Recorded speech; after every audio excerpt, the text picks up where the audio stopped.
I think I fixed the arcade machine. So we are going to move that camera fixture out of frame for the most part. um, and we're gonna play some Donkey Kong. So turns out I opened up my machine and I was looking at it, and I think that the board on the back of the monitor was a little bit loose, so I just kind of like pushed it gently, and that was like kind of working. I was still getting to the screen shortouts, but then I was looking at the wires within the cabinet itself, because the power for my light up guys got disconnected, and I found a wire that was connected to the monitor that wasn't plugged into the game board. So I think that's what the problem was. Um, I think that I'm actually going to turn up the audio because I remembered that I had turned that down before, and then my last video I watched was really hard to listen to.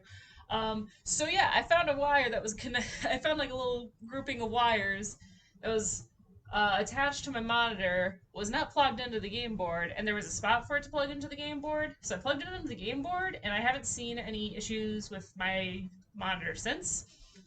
That was about an hour ago. I've just been letting the machine kind of run through the attract modes, and I haven't had any issues. So we're gonna try and play. And fingers crossed that I figured out the problem, and the problem was something as simple as not everything was plugged in, which would be just very typical for me.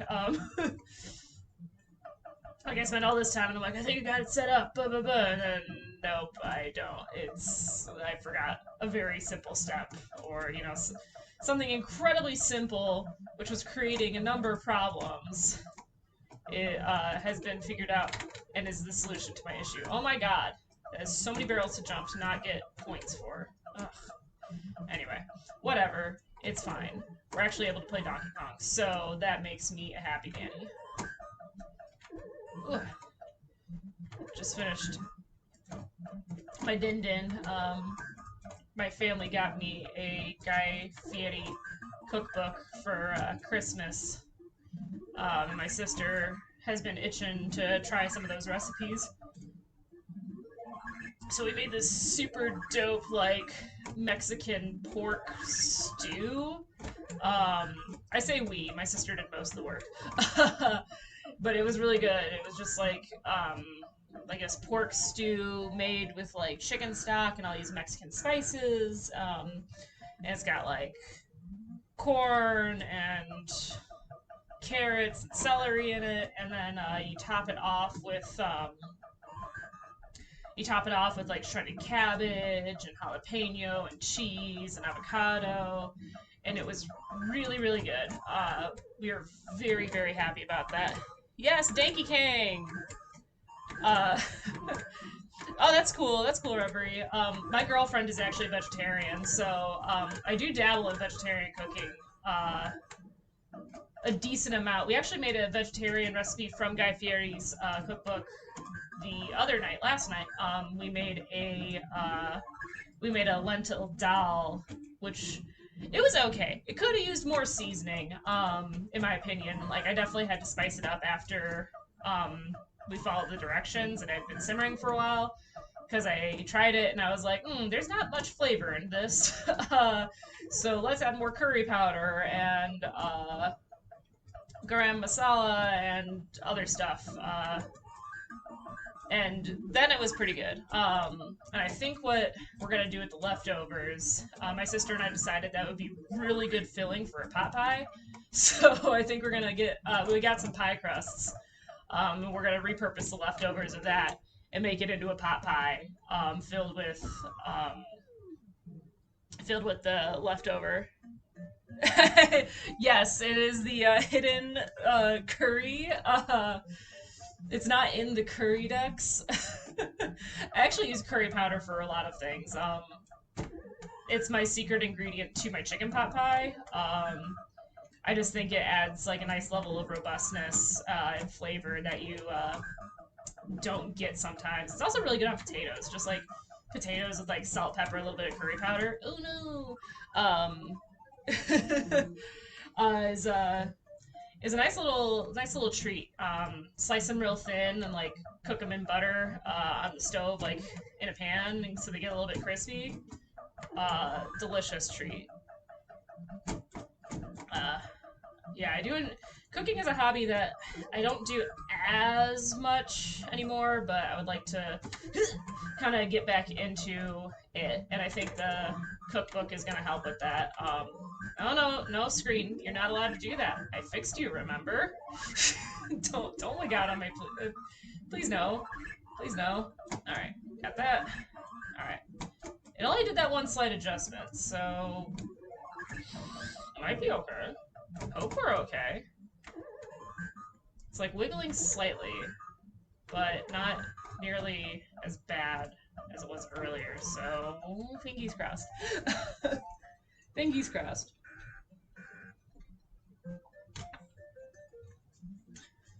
Alright, yeah, it's doing a little bit of the widescreen mode, which I don't like. If it doesn't get much wider than this, I'll be okay, though. It's just when we get to rivets and you can't even see the leftmost ladder that I start getting really annoyed. Come on. There we go. Yeah, so earlier today, on my stream earlier, I was talking about, I've been watching these classic video game documentaries and just, like, getting annoyed at how much of a...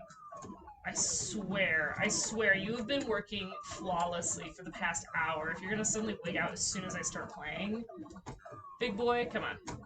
Come on. I was complaining earlier about how, I've been watching these classic gaming documentaries, and so many of them just feature just this like white boys club of dudes in their 40s and 50s who are all middle class and kind of jerks and whatnot.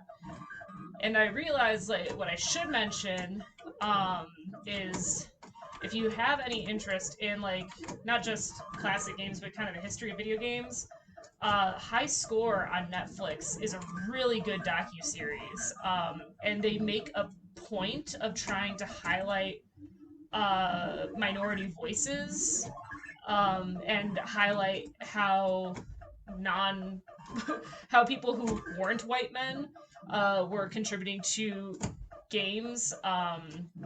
Were contributing to games and have always been there and been contributing to video game history. It just has been glossed over because it's white men who are writing the history books about video games and whatnot.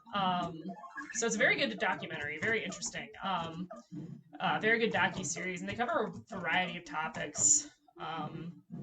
So it's a fun time, even if you already know about some of the topics like I did. Like I knew a decent amount about the console wars between Sega and Nintendo, and I obviously have a deep love for Donkey Kong, so I knew a decent amount about Donkey Kong.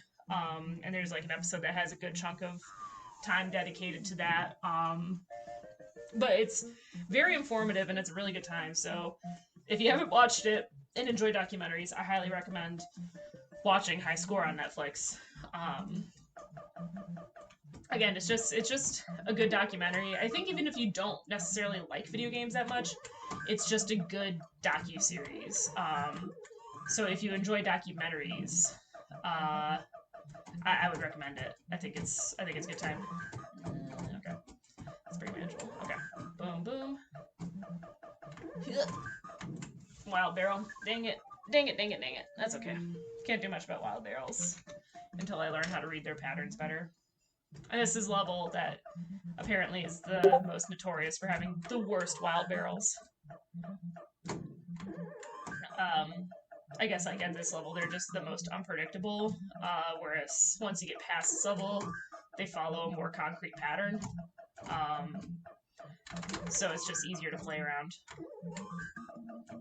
Again, that's something that I'll learn more about once I get to a higher level of play, and I'm not just focusing on clearing the boards. But you know, that's what we're here for, just to practice, try and get better. Another thing that I mentioned on my earlier stream, as I was finishing up, I was just like, dang, I would love to just like sit and talk about pinball for a while. So I might just do that. Disclaimer: I'm by no means, I'm not even like a video game historian. I'm a fan, so I just know a lot from reading random articles. I'm like by no means, or Fooey, come on, or stretch of the imagination like an expert on pinball or the history of pinball. I just find it very interesting. But pinball's cool, and pinball's been around for like over 100 years in some capacity, which I think is really cool. Because like I've actually played pinball machines from like the 50s. I think that's about the earliest I've gotten. I don't think I've played any machines from the 40s, but I have played machines from the 50s. Come on, dude. Don't do this to me. Alright, there we go.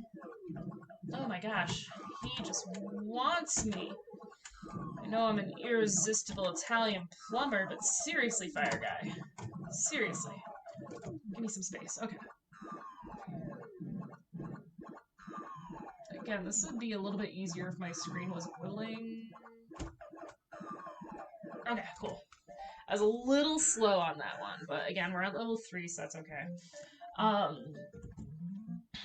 But yeah, pinball's cool. I love pinball. And it's definitely my goal to own pinball machines someday. Right now, I do own a pinball machine. It's not a full-size machine. It's one that I think it's from the 70s. And it's like a designed for home use pinball machine, so it's not like it's a non-official machine, but it's a fun little one that I have in my house. The only unfortunate thing is that the flippers are maybe that's the Project Con. Excuse me.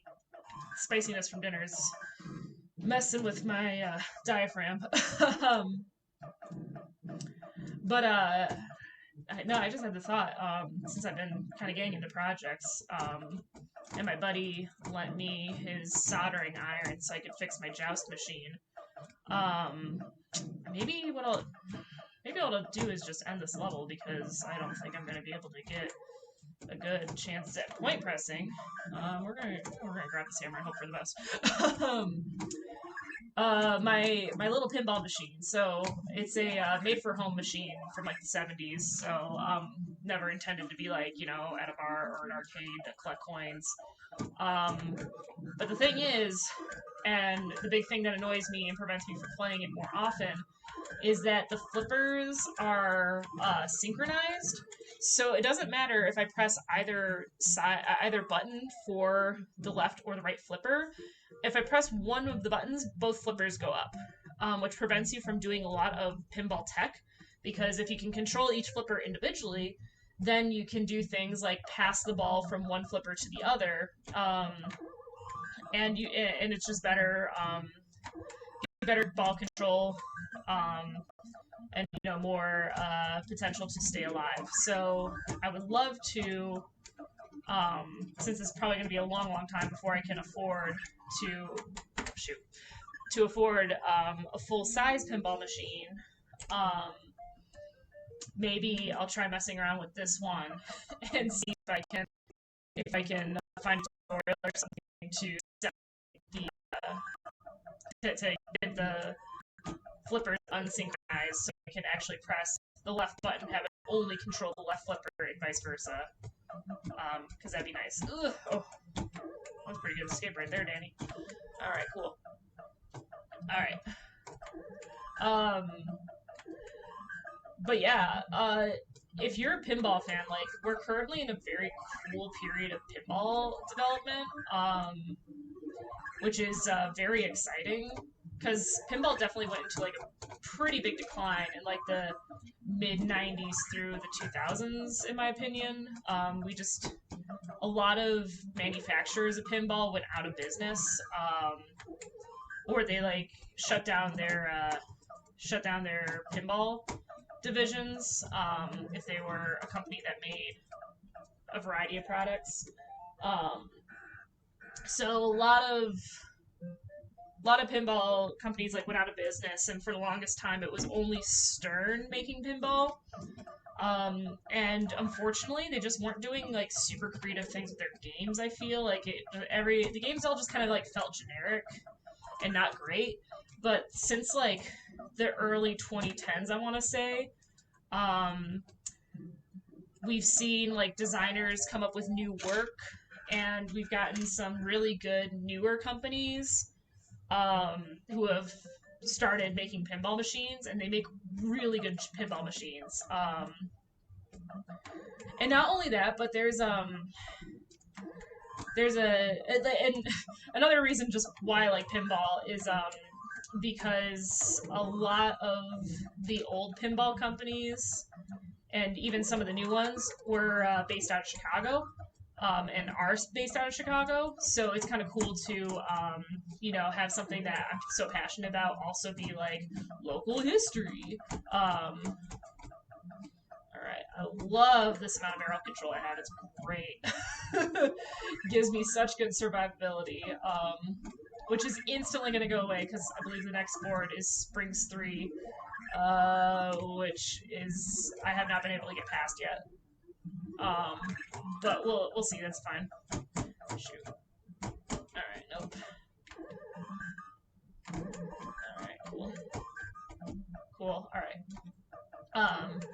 So yeah, not only is it just like I enjoy pinball, it's a fun thing to play, but it's also kind of like a little, like it originated, not really originated, but like so much of pinball is steeped in Chicago, so it's also like, haha, Chicago pride, like pinball. We housed like the great pinball manufacturers and stuff.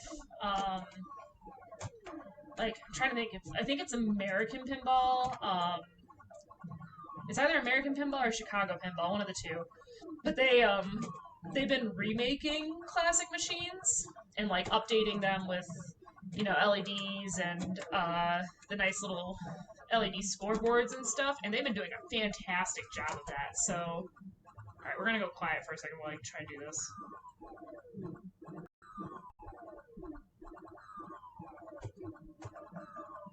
Okay. That was too late. Damn it. Oh, that's really precise. Okay. Game over. 83,000. That's really good. That's a really good game. All right. Very solid start. Very solid start. Love it. Love to see it. I think it's Chicago Pinball. Chicago Pinball is the one that's been making the updated remakes of some older arcade machines, and they've been doing a super good job of them. Every one of the remake machines that I've played has just been fantastic, like super fun. And I think they've financially been doing all right as well, because like we're also just seeing like I don't know, and this is something that again I'm just like I'm not sure how much it's affected by the pandemic, but like we're seeing shoot, this fire guy, come on man, leave me alone. um we're seeing like I guess you could argue a renaissance of pinball machines and just like a reignited interest. Reignited interest in pinball machines. For Lord knows what reason. I think the manufacturers help. I think the advent of barcades helps. I think there's a lot of different factors. The home market is a bigger thing now, so people buying machines to have in their home. So we're just living in a really cool period for pinball. We're getting really good machines, and even Stern, because as I mentioned for a while, Stern was. I'm gonna maybe give a second. Oh my god. Okay. 1 second, because people are messaging a Discord I'm in, and I'm just like, mute please. I don't want your messages. Mute server for 8 hours. Okay, cool. That way I don't have the little notifications popping up every time that they're messaging about something. So I mentioned Stern earlier, and they've been around for a while in terms of pinball manufacturing. And for a while, they were basically the only folks in the game. And during that period, as I said, I just feel like a lot of the boards were very uninspired. Like they were just kind of doing the same thing over and over again and just putting a fresh coat of paint on it. Dang it. Just like putting whatever license on it, whether it be like, the Nolan Batman films or like the Transformers movies or whatever. Like it just felt like they were doing a lot of the same thing.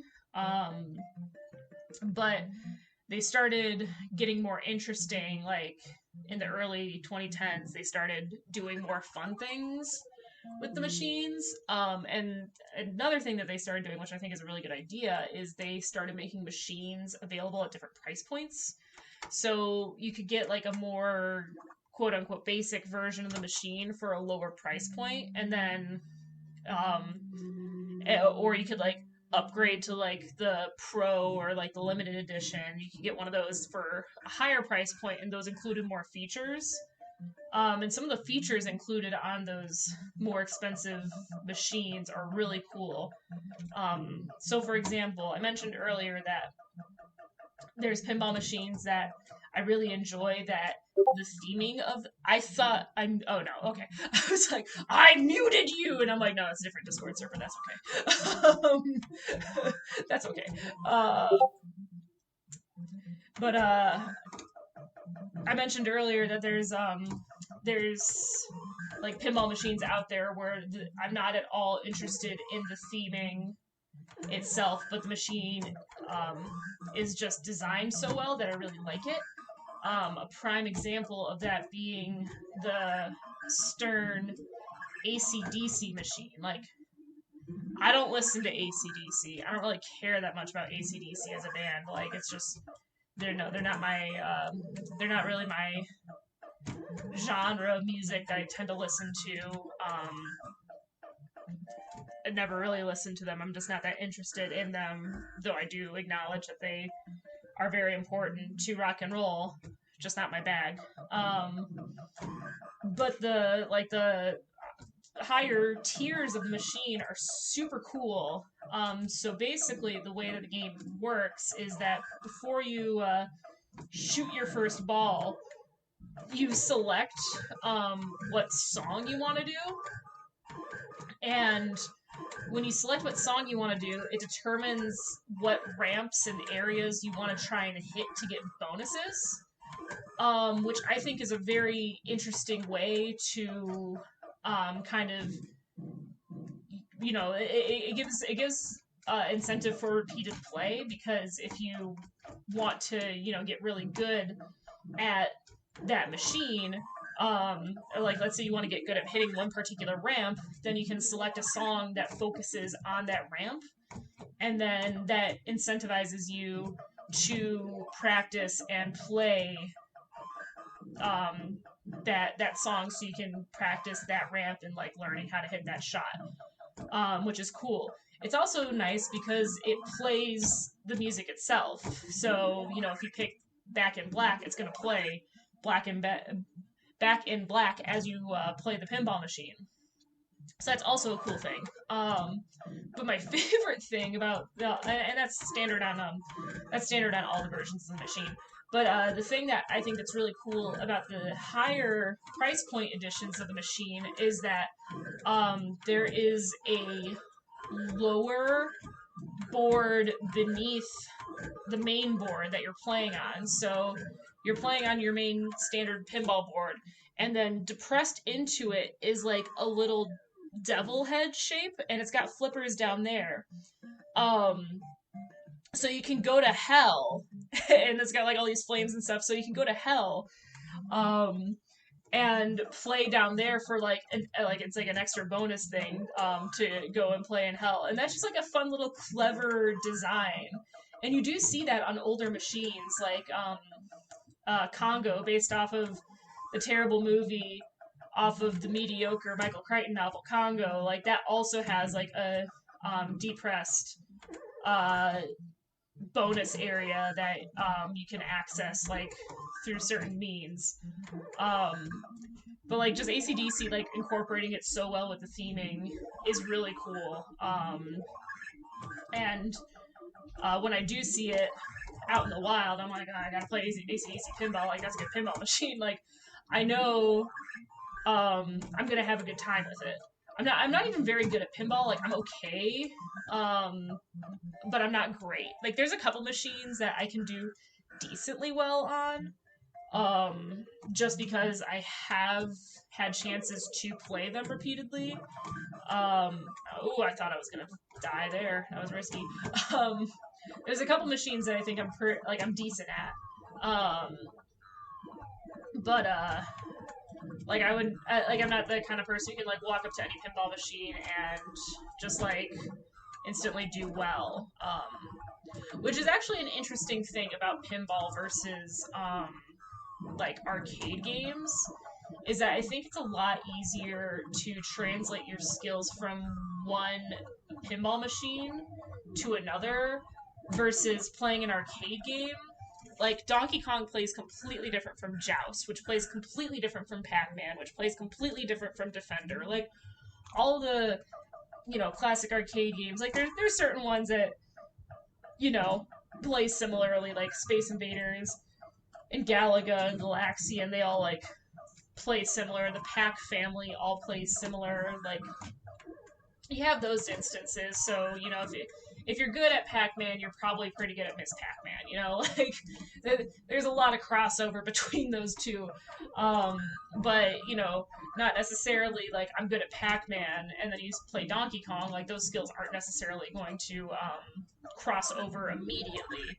Um, but with pinball, because of the different nature of pinball as a game, I think that there's a lot more transfer of skill from machine to machine, even um, even if it's a completely different machine. Like I could play AC/DC and then move on to like South Park or another machine and probably do pretty well because the base mechanics of the game are the same. There's nuances, and if you read into like pinball theory and whatnot, like you learn a lot more, and you get into the nuances of like, well, what's the tilt of the board and how waxed is it? You know, all the minutia. But the basics is if you can control the ball decently with the flippers and hit it pretty consistently in the direction you want to go by learning flipper control, that's gonna work on pretty much any pinball machine that you encounter. Period. Uh, I just need to get better at shooting. Like I need to get better at shooting certain shots. Like I know there's ones that I can hit pretty consistently, especially on certain pinball machines. I'm like, I know I can hit this pretty consistently, but I want to get better at other ones. So like that's part of why I want to take my personal pinball machine and see if I can desync the flippers, just so I can practice techniques like passing the ball from one flipper to the other to help me line up shots. Because that'd be cool to learn that and just get better at pinball. Because I enjoy pinball, and also pinball, when you find it and play it somewhere, it's usually a lot more expensive than an arcade machine. Like, if I encounter a Donkey Kong or a 60 and 1, it's going to cost me 25 cents to play. Whereas I feel like frequently with pinball, like you're usually spending at least 75 cents, if not $1. It depends on the machine, depends on the popularity, depends on the demand, etc., etc. Especially like at my favorite barcade, they tend to have at least a dozen pinball machines out on the floor at any given time. and they try to have a variety of themes, and they try to have a variety of themes, but they definitely have all, like, they don't have any really old school machines. When it comes to pinball, their machines are broken down into two general typings. There's EM, which stands for electromechanical, and SS, which is solid state. So, okay. If I was a little bit closer to that ladder, I might have been able to get that barrel, but I wasn't. So, oops, missed points, and I died. So electromechanical, that's like your really old school games from like the 50s and 60s and 70s, where the way they actually work is when your ball is like hitting the bumpers or crossing certain thresholds, like it's actually, the ball itself is actually completing the circuit, so that's how the points register. Shoot. Which is really cool, because that's the machine I have is an EM, so you can actually see where they have the metal plates, like around the bumpers or like over the bonus areas, and it's when the ball is crossing over that, it's completing the electrical circuit, which then allows for the points to be recognized and then put on the scoreboard. Versus a solid state machine. And solid states are using the technology of like arcade machines to do things more digitally. So they have to do things more digitally, so they can. I mean, there's still a lot of physical moving parts, and the ball hitting the like the switches or whatever is what triggers it going down. But solid state machines, like, they're the ones with the LED screen, the LED screens, and those are what you're gonna see most often if you're just like at a place that randomly has a pinball machine. Like, the rule of thumb is, if it doesn't look old as shit, it's probably a solid state. And that's really all you're gonna see outside of going to specific venues that are dedicated to pinball, such as like the Pinball Hall of Fame in Vegas, or like a pinball convention where people will bring their machines. So, I don't even remember why I got into the differences between the two machines, but I would love to have a solid state of some sort. I have a couple favorites that I'm keeping an eye on. Excuse me. I have a Pinside account, which is like a internet pinball database and marketplace where people sell their machines. And even though I can't afford one anytime soon, I have certain machines on my watch list. So at the end of the week, I get like, oh, the watch list roundup, and I can see, how often those machines are being sold and what they're selling for. Just so I have an idea of what it will cost me in the future and how easy it will be to acquire. Again, thankfully, pinball being such a huge Chicago thing, it is a little bit there is like a lot of pinball machines in the area. There's like pinball manufacturers, pinball distributors in the area, so it's a little bit easier to come by some stuff here than it is, like if I lived in, I don't know, Idaho or something.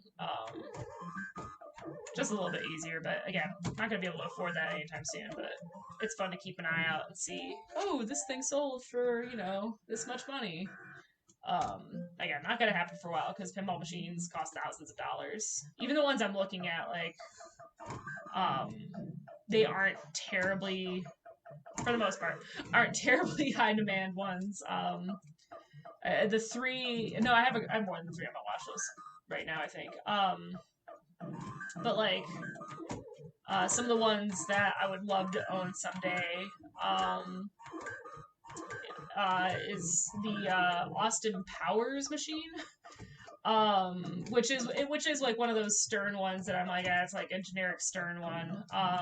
But the arcade I used to go to all the time, in a couple suburbs over, that was the only pinball machine they had. So I put a lot of time into Austin Powers. So I'm very fond of that machine, and I would love to own it someday because they did get rid of it, which is unfortunate.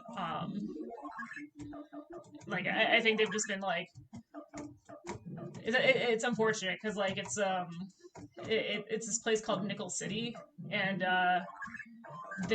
it's $2 cover charge to get in, and all of their machines run on denominations of nickels. So, for example, like the Austin Powers pinball machine was 3 nickels. So, in order to play a game of pinball, I only had to spend 15 cents, which was super awesome. And the other cool thing was in the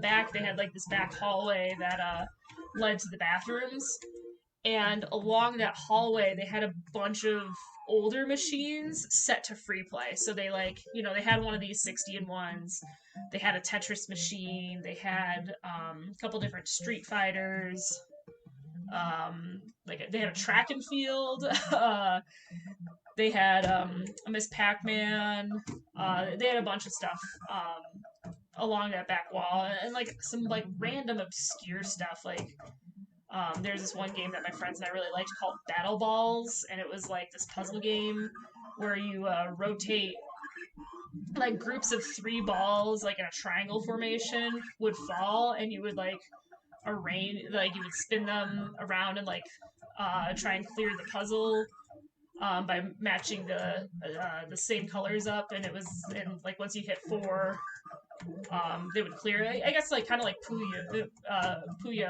but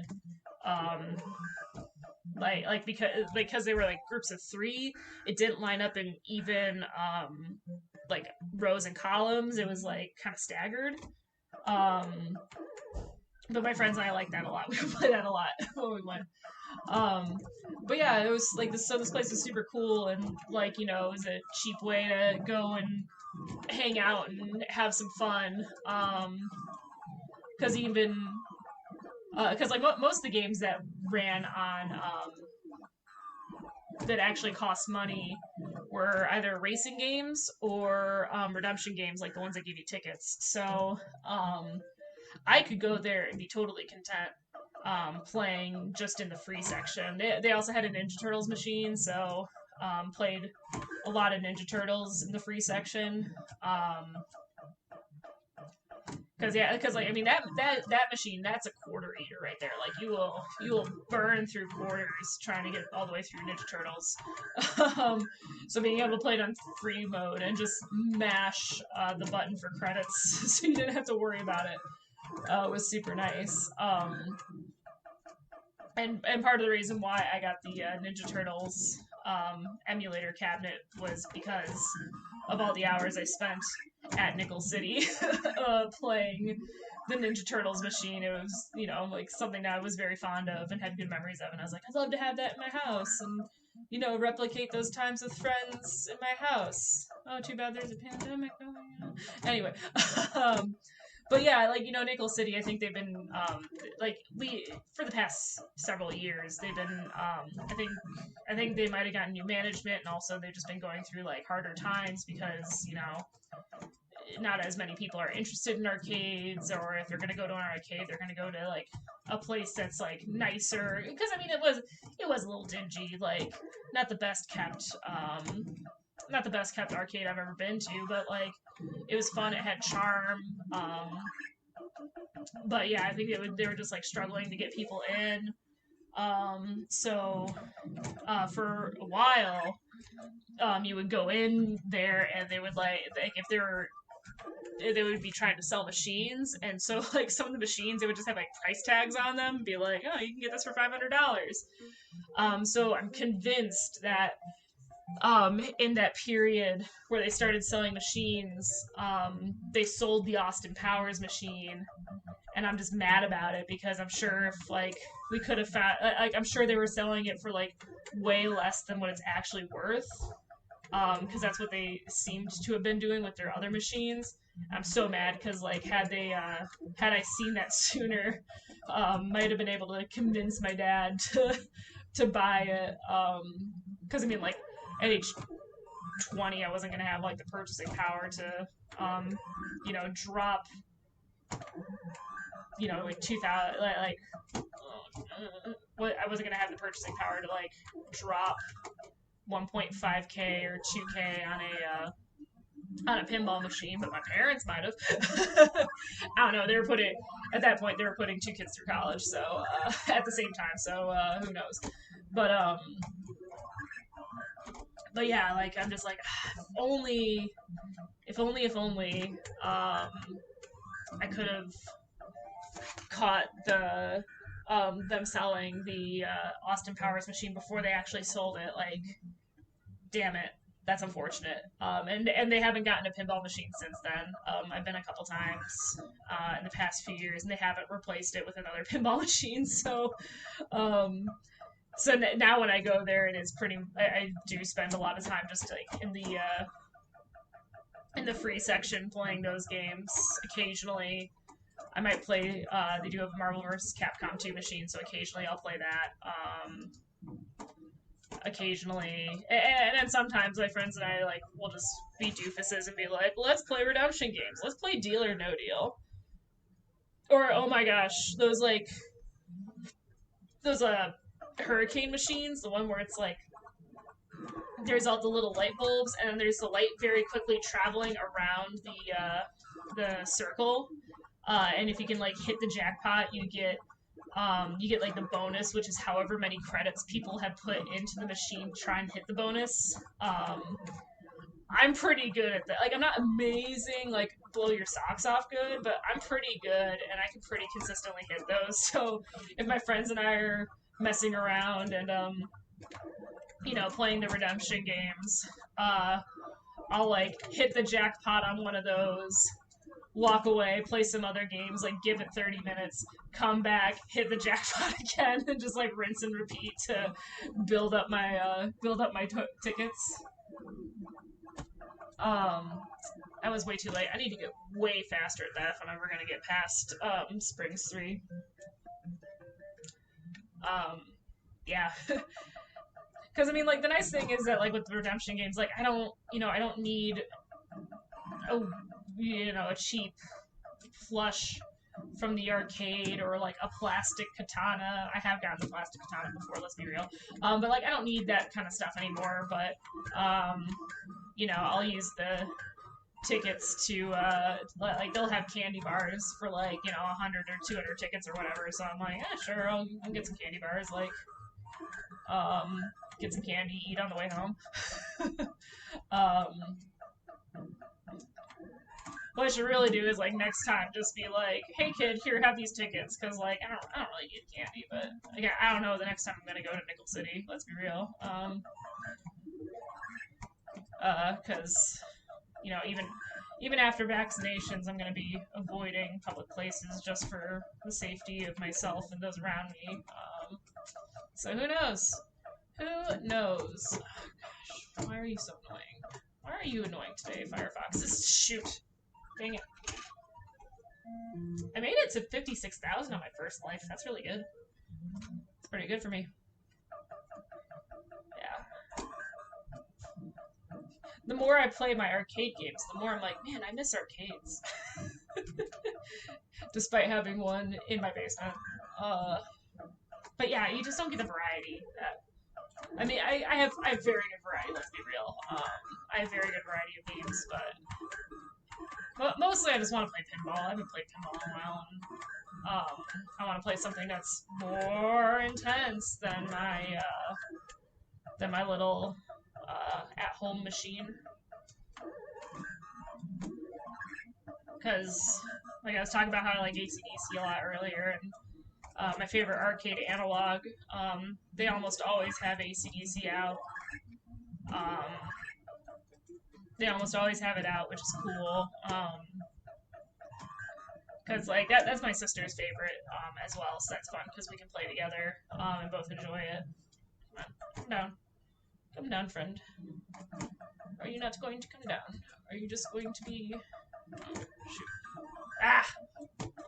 I know that they tend to freeze once they freeze once, they tend to freeze more, so I should have known and expected and tried to get him to, fine, I'll send it.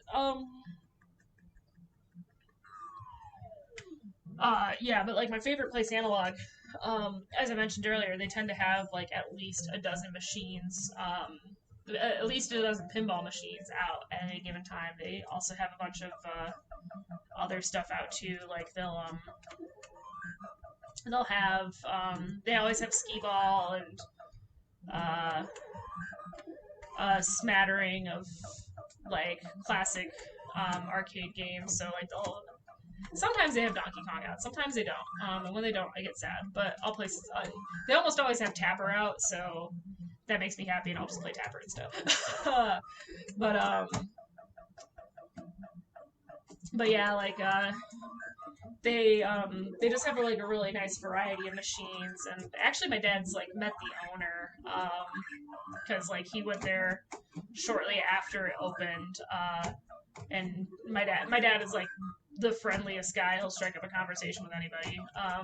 So he like struck up a conversation with this guy, and apparently like he even took a like the guy was like, oh, I've got even more machines in the basement, and like took my dad on a tour down into the basement where he keeps like all these other machines. And so he's just got a bunch that he just rotates out every like I want to say every month or so. He'll like switch out a couple of the machines just to keep things fresh. Oh my god, my nose itches. um, Please give me swift completion of this board so I may scratch my nose. Please do not climb this ladder. Please do not climb this ladder. And thank you. Oh, goodness. Okay, better. Yeah, so Analog will switch out their machines like once a month or so. Um, they'll switch out stuff to change up what they have in the rotation. So that's also part of the fun of it because it's out in Iowa. Because it's out in Iowa, it's not like I'm going constantly because also that would get expensive. Let's be real, that will get expensive, and I don't have that kind of money. But they so I oh shoot. So like during the summer when I'm going out to Iowa more frequently to go to my family's cabin, um, I'll maybe go to Analog about once a month, and I get to see more of the rotation. And they have some really cool stuff. Like they actually have, and I've only seen it out once, but like one time they had a Fix It Felix machine, like from Wreck-It Ralph. Um, they had a Fix It Felix machine, which was really cool to play on. Shoot. That one was one I definitely took pictures of because I was like, yo, this is something you do not see every day. Click, click, click. So, and they do have classic Donkey Kong, which makes appearances from time to time. They have a whole lot of pinball machines. They've got a Medieval Madness, which a lot of people consider to be like an absolutely amazing pinball machine. So they have a Medieval Madness that's out every once in a while. Shoot, dang it, ugh. They have an Attack from Mars. They have an Addams Family. And it's also really interesting because a couple of years ago I discovered there's a convention that happens every year in Milwaukee called the Midwest Gaming Classic. And it is oh my goodness, she's just on the floor, flopped over. Oh my goodness. Oh my goodness. Oh, we're just going to waste this life because I need to show. She's just flopped.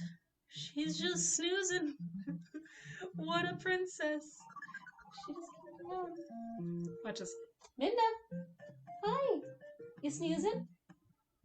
You snoozing? You can snooze. I just love that she reacts to her name and like will look at me. What a good cat. No, no, no! I jinxed it. Oh, come on. Please, please cooperate. Please cooperate. I would really like to keep playing Donkey Kong.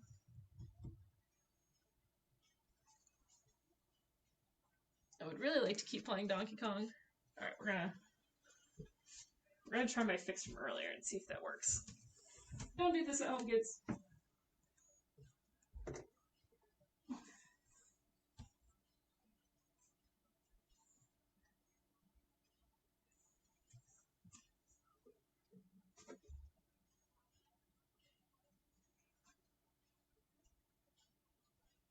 I'm like moving my body like that's the specific position of my body is going to generate enough electricity to have the monitor work correctly.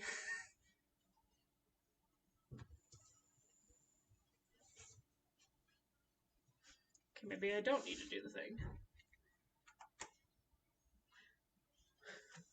We're gonna hope and pray this works. Truly, the real fix for this, I think, would be calling in a technician and having a technician look at it, because I'm afraid of the monitor. I was reading online of like tips on how to fix monitors and stuff, and they're like, oh yeah, old CRT like tube TVs, they can hold an electrical charge for years after they've been unplugged. So messing around with them can be lethal. And I'm like, oh, oh. I've been electrocuted before, not to the point of dying, obviously, but if that's a potential hazard here, maybe I should leave that to a professional. But when this happened before, like shortly after I moved in, I just like didn't play the machine for 2 weeks. And then when I tried plugging it in like 2 weeks later, it worked fine and I didn't have a problem with it anymore. So if worse comes to worse, maybe I just need to bite the bullet and not play Donkey Kong constantly. I mean, I could get away with it. I did buy like the Arcade Archives port of Donkey Kong for Nintendo Switch, because I clearly don't have a problem. So if I really wanted to play Donkey Kong, I could continue to play on that to practice timing of things, but it just feels better when you're using the joystick and the button. Like I played a little bit the other day on my Switch, and you know it just doesn't feel the same. And I just prefer the much bigger tactile experience of doing it on the hardware. But you know, whatever. But yeah, so Analog, it's a super cool barcade. And they just have like a really good variety. Actually, you know what I should do? Like, please don't, please don't, please don't, please don't. I'm gonna die. Oh, I didn't die. I was so convinced I was gonna die there. All right. We managed to get a couple of these guys over on the left. Hopefully they just climb up right away and don't climb over to the middle. Be annoying like that. Hopefully they don't do that. Alright. Yeah, they're really cool and like they're really friendly there too. I mean it's Iowa. Iowa's very friendly. I'm biased having when my dad's from Iowa and my grandma lives in Iowa and stuff, so like I'm biased.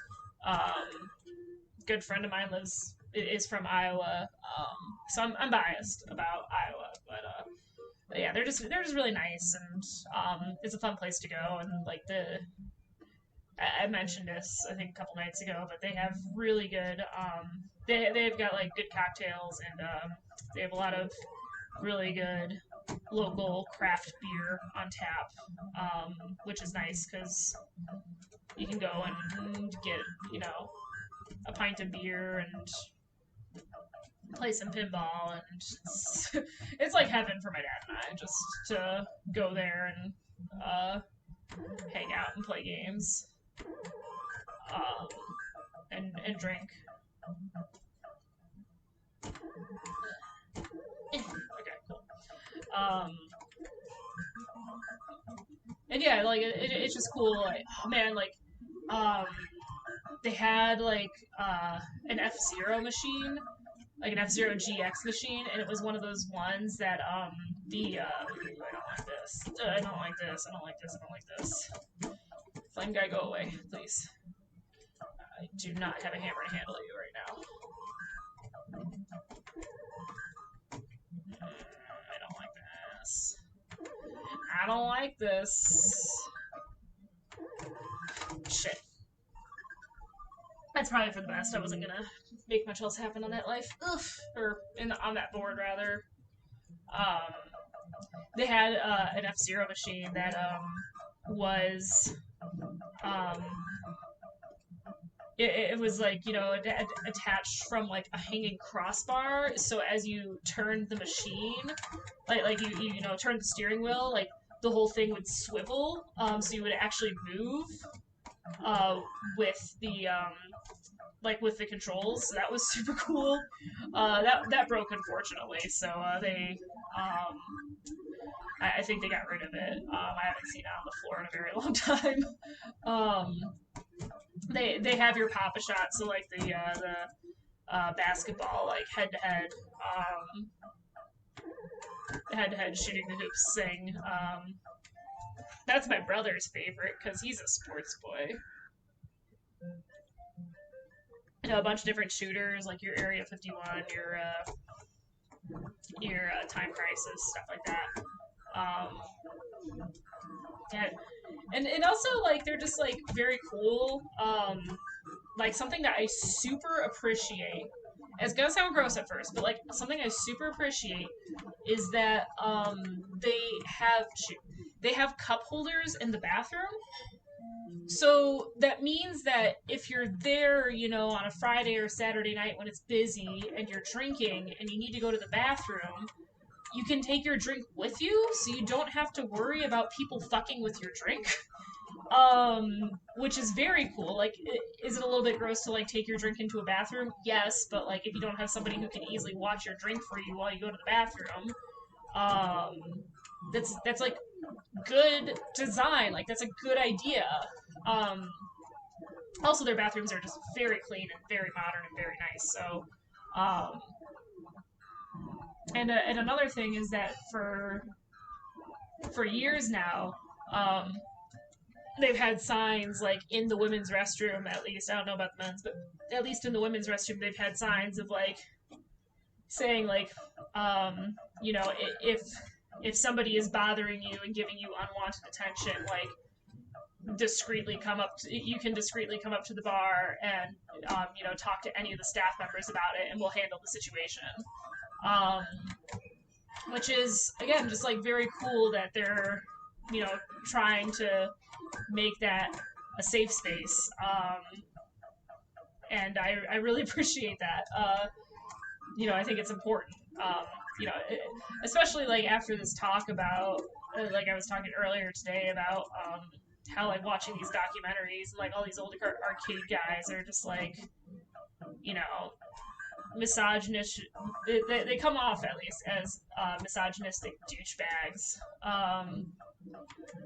Uh, it's nice that, you know, the bar owners actively recognize like, yeah, this is a barcade, like we might get some certain types in here, so you know, if you are having a problem, let us know and we'll handle it. And I mean, that's a problem that you can encounter at any bar, not just specifically one that's, you know, aimed towards gamers. I wouldn't even say like, I mean, honestly, most of the time when I go to Analog, it's either on a weeknight when I'm happen to be out at the out of the cabin with my family, like, you know, I took some time off of work or whatever, and I'm there during the week, and like we'll go on a weeknight, or we'll go like in the middle of the day on a Saturday or Sunday. Um, so I'm used to being there when there's not too many people there, and like my family basically has the run of the place because we're the only ones there. I have been there on a few occasions on like a Friday or Saturday night, and it does get very busy, which, you know, is good. I like to see them doing good business. and it's cool because like you just see like a very diverse group of people at this bar. You know, and I think people just think like, it's a cool place to hang out. Like I don't even see, even when I go like on a Friday or Saturday night, I don't have to wait too long to play any machines in particular. I think a lot of people just like to go and hang out there for the vibes. Because, and I mean, honestly, that would get pretty expensive if every week you and your buddies go drinking at a barcade and are, going through a bunch of quarters and tokens to play games. Like, I do think that would get expensive pretty quickly. Shoot. Dang it. So, I'm not necessarily surprised that the people who are more local and who probably go more often aren't pumping the machines full of tokens like I do. Because they do have like giant Jenga and stuff on tables for people to hang out, so you can just like sit there and play giant Jenga with your friends if you want, or just like, and like they have a couple of TVs at the bar, so you can like watch sports ball if you want to do that. Which honestly, part of me feels like that's what we should do. That's what we should do. Is we should like, if my family wants to go, we should go when there's like a sports game on that my brother cares about. So if he wants to, he can sit at the bar and watch whatever game it is he cares about, and then like my dad and I can go and play arcade games and not worry about my brother getting bored after 45 minutes. Because that's usually what happens is he gets bored after like 45 minutes, an hour, and wants to leave, and my dad and I are like, okay, I guess we can leave, and like we're both like, yeah, we could have stayed for another hour. We could have stayed a while longer and played more pinball. Especially like if you're playing pinball or arcade games with someone, you just get less active time playing because you're switching off usually.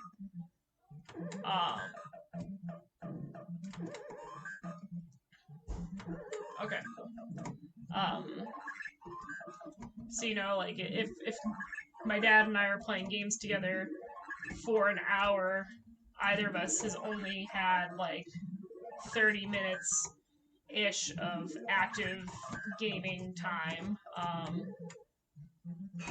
They also have an N64, and you can borrow the cartridges. Like it's like you just like leave your ID at the bar, and you can like borrow controllers and cartridges. So that's another thing that you can do and just kind of like play for free. And I've seen that at other barcades too. Ones that are definitely going for like more chill vibes. They'll have like a little section with like a old TV and like an N64 or something hooked up to it, so people can play Smash Bros or Mario Kart or whatever. Actually, another barcade, which I haven't talked about before, there's this place in Salt Lake City that my partner and I went to last year, not last year, 2021, 2 years ago. We went to Salt Lake City, and there's a barcade in downtown called Quarters. That place was really cool. It was I guess like garden level is what you call it, where it's like kind of like it's not quite basement level, but it's like slightly below street level. It was one of those. It was just very cool. It had like very retro vibes. Like it felt very like 80s with like the neon and setup and stuff they had. But that was cool. And they had a whole section. They had a whole area. So they like had a TV with an N64 and like a selection of games, but they also had just like a big bookshelf full of all these different board games and like a table so you could sit and play board games. And I'm like, that's a great way for a barcade to also bring people in. Like, you go to the barcade and you can sit there and you can try. And I mean, like they had your like standard stuff like Scrabble and Boggle and Monopoly and Yahtzee and stuff, but then they had, you know, the more obscure stuff as well. And I'm like, what a great way to like go and be able to like actually try a new game. Like go to a local barcade and just chill with some friends, play some board games, um, you know, and just vibe. Um, like that'd be cool. And now I remember why I brought up Midwest Gaming Classic, and I forgot about it because the screen started wigging out. So it's this convention that happens in Milwaukee every year, and it's like dedicated to classic games and pinball. So it's like 100% my jam, where they have like a huge showroom that is just pinball machines and arcade machines all set on free play. And it's super cool because you know, people will sign up to like bring the machines from their personal collections. Um, so like you know, you every year the selection of what you can play is different. The big manufacturers, they'll have like areas set up where they'll be showing off, you know, whatever their new game is, like what their newest game is. Um, so like last time I went, like the Munsters and Deadpool were some of the big ones that they were showing off, like from the big manufacturers. But people will just bring their personal collections and have them set up, so um, you can play those as well. And sometimes you like see like really weird stuff that's super interesting, like because yeah, people bring their own stuff, and like you even have people who are like making their own pinball machines, and so they'll like bring their like work in progress pinball machine, so people can play it. Um, so you like even see like custom machines too. Last time I went, there was an Undertale machine that was pretty fun. Just to be like, oh, hello. Didn't expect to see Undertale represented here, but here we are. Uh, but yeah, so like you know and then you'll have like indie developers who are like making their own arcade games. They'll like be showing off their games and such. Uh, and I've definitely noticed the past couple of years where I did go to the convention, it got canceled for 2020. But like the past 2 years, the 2 years prior where I went, you know, I went and I saw like the games that they were showcasing, and then come like early summertime when I go out to Iowa and make it to Analog, sure enough, they have those new machines. Like they have at least one of the new machines in their collection, which I just thought was hilarious. It's like, okay, this guy obviously like goes to this convention, like the owner obviously goes to this convention, or at the very least is paying attention to, you know, what's new and what's coming out, and then gets it for the bar. Because I've seen some like, I've seen some, as I said, I've seen some obscure stuff. Like there was the Wreck It Ralph machine. There was a all pink edition of Miss Pac-Man, where like the credits collected, like the money being collected from it was going to like breast cancer research. At one time they had a game called Switch and Shoot, um, which is an indie game that you can actually like get on PC and Switch. I have it on both because I think it's so fun. Um, and it's like this infinite shooter kind of game. Like it's you know, like a I get, I'm trying to describe it, but like you know, it's kind of like a Galaga setup where it's like you're a spaceship, and like enemies come down the screen and you have to shoot them before they hit you. Um, but the machine only has one control. It's just one button. So when you press the button, you fire your gun and also change the direction that you're flying in. So like you're constantly scrolling, and it's one of those like it's one of those like I can't even think of the word for it, but it's one of those ones where it's like, oh, if you scroll to the If you scroll to the right side, then you'll appear on the left side. So it's one of those. So when you hit the button, you shoot your gun and then switch directions. So if you're flying right and you hit the button, you shoot and then you start moving left. So if you like repeatedly tap the button, you can kind of like hover in place in the middle of the screen. So it's just like this very cool and very interesting concept that this guy just came up with and made a game out of. So I saw that as like a full size machine once at the at my favorite arcade, and I played it there, and and I honestly like fell in love with it. I was like, oh man, this is like super cool. This is super interesting. Like once I figured it out, because like trying to play it, I didn't really understand it, and then after a couple of tokens in, because I was like, there's something really interesting here happening, and like I just need to figure it out. And like once I started getting the hang of it, I was like, oh, this is super cool. This is super interesting. Like this is a nice fresh take on, this kind of genre of arcade games. I can dig it. So yeah, I saw one of those. That was there only once. I never saw it again. I saw it once, and it was enough to stick with me.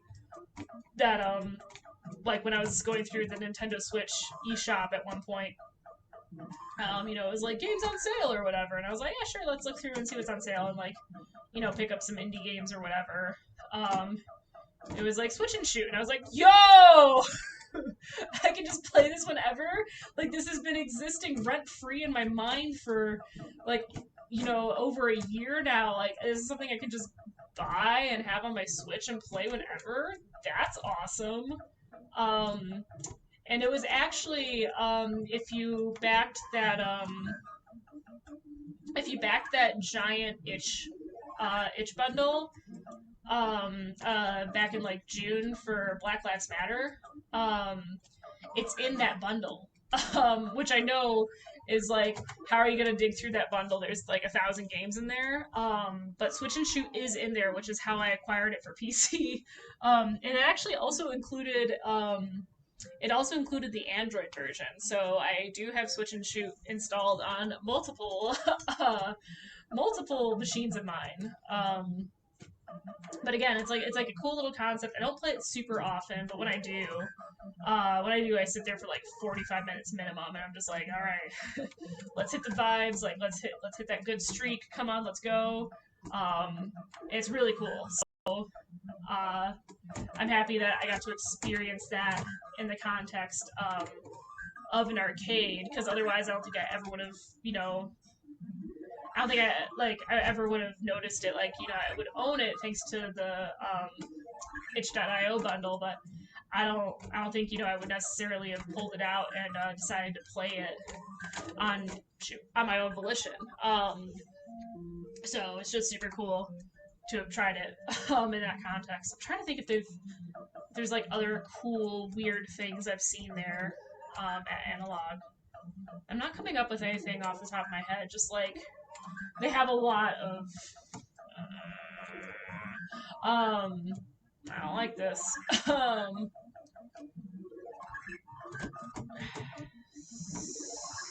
Stupid flame. Alright. Well, you know what? At the very least, I have better barrel. I say better barrel control, and then like immediately it's like, ooh, I don't know if we're gonna survive here, folks. Alright.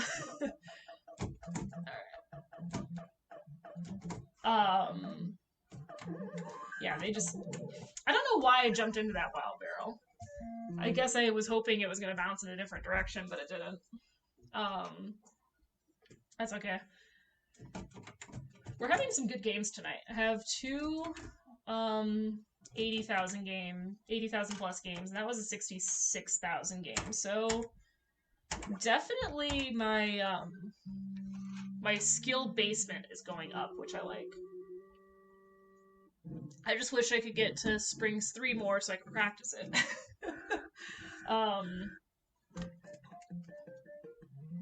But yeah, arcade, I guess, thesis statement, arcades are cool. I wish I could go to arcades. People do cool stuff with arcade machines, even in modern times, and I guess you just don't hear about it as much just because arcades aren't as big of a thing anymore.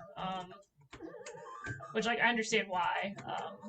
You know, it's it's like much less expensive to you know, play games at home. You know, now that we have the technology to do so. I mean, hell, like even buying like an empty arcade cabinet, off of like Craigslist or something, just like an empty arcade cabinet. So no parts, no monitor, just the wood paneling, like and the coin door will cost you like $150 minimum. Might be cheaper in areas where there's like shoot. All right, we're resetting. Might be cheaper in areas that are not Chicago because like there is I don't know there's like a lot of supply here, but there's also a lot of demand. So I don't really know. I don't know economics. I don't get it.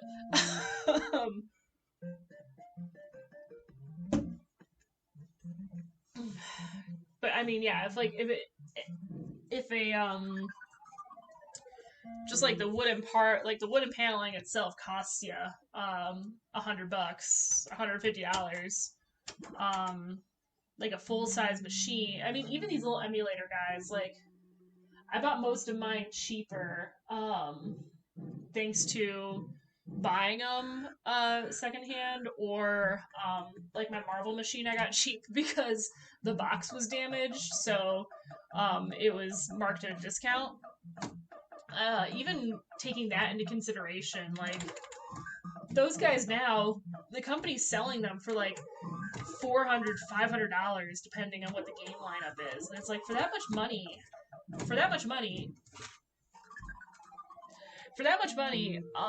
could buy a PlayStation 5. You know, like if I could get my hands on one. Not that I want a PlayStation 5. Like, I'm not much of a PlayStation person. Honestly, like maybe eventually I'll get a PlayStation 4 because there are games for PlayStation 4 that I want to play. Um, but like I'm not chomping at the bit to get one like a lot of people are, because like I'm content with my Switch. Nintendo just makes most of the games that I want to play, so I have a Switch and I'm content.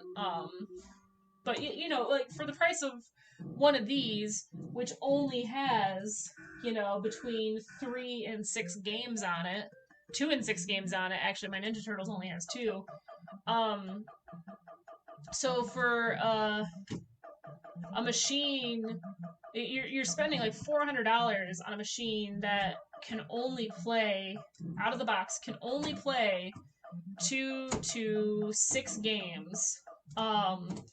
Versus a Nintendo Switch, which costs $300, and then for, you know, an additional $60, you can get a AAA game for it. And, you know, I feel like the average person is going to get a lot more entertainment and use out of your average, like, Nintendo game than they are an arcade machine. You know, just guessing, like, the average person is going to spend more time playing Animal Crossing than they are going to be spending playing Asteroids. Like, but you know, again, like I guess that's, you know, these machines are made for kind of like a niche market, which is weird because they sell them in mainstream stores like Target and Walmart.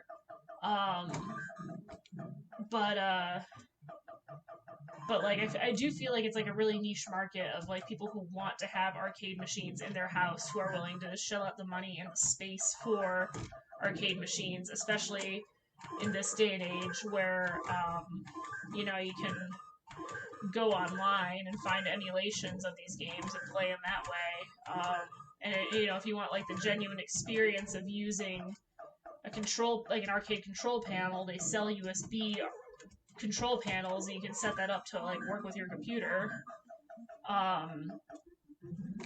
So like definitely like a niche market, but they sell them in mainstream stores. I've done seen them. I am just sad because I missed out on the like the fire sale. Like I guess like after Christmas 2020, Walmart like wasn't moving these as product, and like so they marked them down from like $300 to like $40. So people were able to buy them for like $40. Um, and I spent a lot of time looking around trying to find a Walmart like within a 2 hour drive of me that had certain machines, and just couldn't do it. But luckily, I found the one I really wanted, on the secondhand market. I really wanted the Rampage machine so I could get Joust, and a guy in Chicago was selling it, and I messaged him and I was like, "Yo, I want this. I want this machine. I'll buy it from you. Like, when can you meet?" And he's like, "Oh, I have somebody else who's interested already." And I'm like, "I can meet you tonight?" And he was like, "Yeah, it's yours." Um, so that's how I got my Rampage machine. That guy was super chill. He's like, "Yo, if you want any more, like, or if you know anybody who wants some, I have some more. Like, I have some more I'm selling. They're on my profile." And I was like, "Ah, thanks. I'm not interested in any of those, but if any of my friends are, I'll let you know."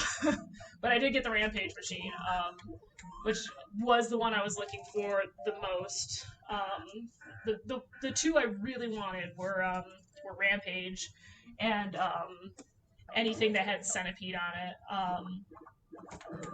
Unfortunately, I never was able to get one with Centipede on it. But it doesn't matter because the big boy has a trackball now, so I can play Centipede all I want. And that's cool.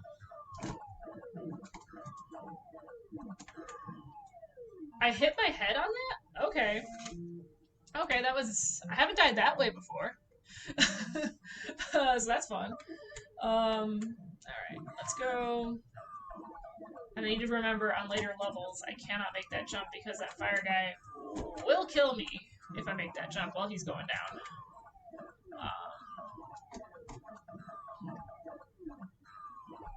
Yeah, it's interesting because the replica company Arcade 1-Up, they keep making new cabinets with like different games on them, and some of them I am interested in, but I don't really have a ton of space. So I think if I were to invest in more, one, I'd have to rearrange a little bit. Like right now, I have Big Boy like at a diagonal in the corner. If I lined him up flush with the other machines, I would have room for another one of the little guys. For sure, I would have room for another one of the little guys. But like other than that, like I've got space in like the back corner where I could put stuff, but I'm also like I'd kind of prefer to keep the arcade machines like off to like one side of the room and keep the other side of the room free of them. Because also, you know, whenever I happen to move into a new space, like I want to take all these suckers with me. That's a lot of space. Like I basically have to have a room that's going to be dedicated to my arcade machines, wherever I move from now on. So, and I would prefer not the garage because garages get cold in winter. Oh, this is not good. Oh, fun. Because yeah, I have, let's see, 1, 2, 3, 4, 5. I've got 6 of the arcade 1-Ups right now. And as I said, like I'm definitely interested in some other ones. Like they have the I'm interested in the Star Wars one. Mostly because that's a really cool looking cabinet. Not necessarily because I'm super fond of the the really old school Atari Star Wars arcade games. But because I think the cabinet design is just really, really cool. So that'd be cool to own. Bad. And then they have a couple of different big buck hunters, which I'd be interested in that. Because, like, weirdly enough, my mom doesn't like arcade games very much, but she does like shooting arcade games. So, like, when we go to a barcade together, I basically have to find like to keep her interested and to tolerate her for her to tolerate us staying there a little bit longer. I have to find like a Time Crisis or an Area 51 or something and play with her for a little while. So I just think it'd be kind of fun to have like a big buck hunter, so I could have a shooting game of some sort. And also like I want the Streetmen versus Street Fighter versus X-Men machine, because it's got Marvel vs. Capcom on it, and I really like Marvel vs. Capcom. It's probably my favorite Capcom fighting series. But if I were to get that, I would definitely sell my Marvel superheroes cabinet because there's like overlap on the games, and I honestly don't play it that much.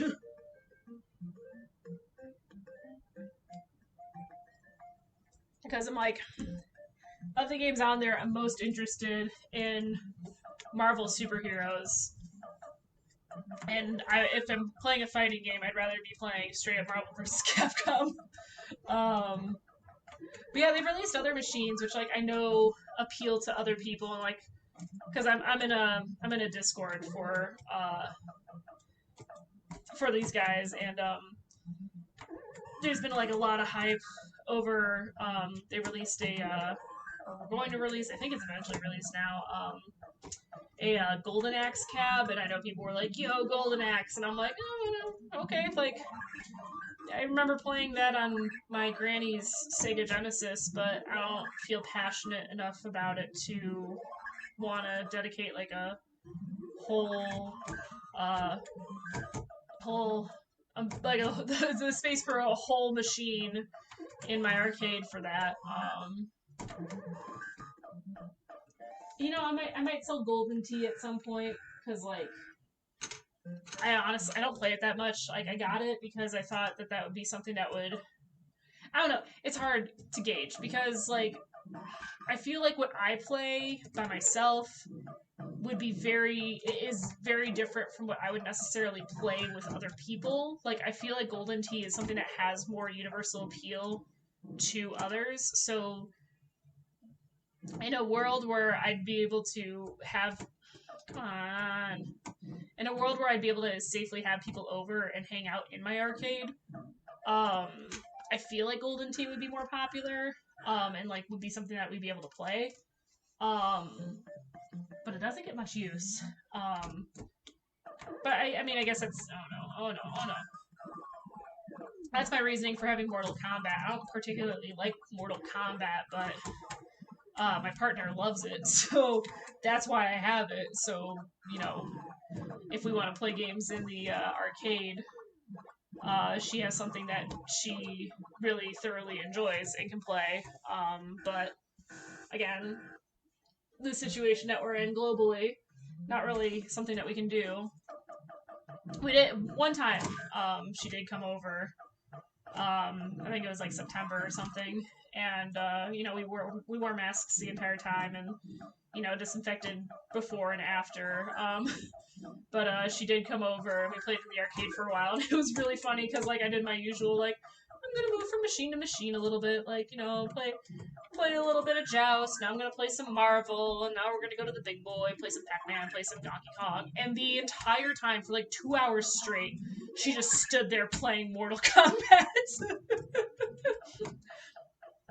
Like, oh man, she was just committed. Like, I'm going to sit here and I'm going to play Mortal Kombat and I'm going to win.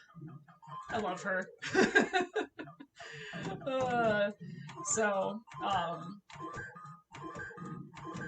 Yeah, that was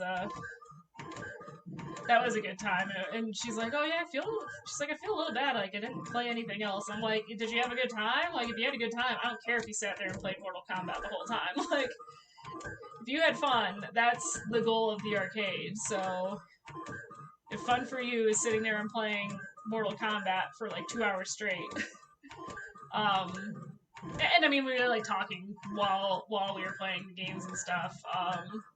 But you know, if that's what's gonna be fun for you, is to sit there and play Mortal Kombat, please, by all means, play Mortal Kombat. Like, that's the rule. Like, if you're here and you're hanging out I almost lost track of the bonus timer. That would have sucked if I had just died because I timed out because I was talking about playing arcade games. Yeah, it would be it was just it was just a fun time, and I'm like, don't feel bad for playing a game that you enjoy. Like that is the literal reason why I bought Mortal Kombat of all machines, was so you could enjoy yourself, because I know you really like Mortal Kombat in terms of arcade machines. Which is also really funny because she's just like, she's this like tiny little pacifist woman who just loves. Oh no, that's it. That's game. She's just this tiny little pacifist woman who loves Mortal Kombat. Just the funniest things. All right, that was 69,000. I almost broke 70K, so that's cool. Again, the basement of my play level has definitely increased over this past week, so I just really want to get to Springs 3 so I can practice more. In one of the Donkey Kong videos I was watching, this guy had some kind of special DK board installed, like, which obviously, like, by no means is oh my god, you followed me up here? You suck, dude. Which, like, is by no means, like, standard or would be sanctioned for, like, high scores or anything, but, he had this board, that was, really interesting, because it had, like... Alright, we're just gonna restart, because that went horribly, and it was not gonna get better. But, like, he could, like, go into the settings and, like, set up like practice mode and like training mode, and switch whether he wanted to play like the Japanese version or the international version. And I'm like, that'd be really cool if I could just practice, like if I could just like set up a way just to practice Springs 3 repeatedly to get better at it, because by the time I get there, by the time I get there, I'm usually down, if I get there, I'm usually down to 1 or 2 lives.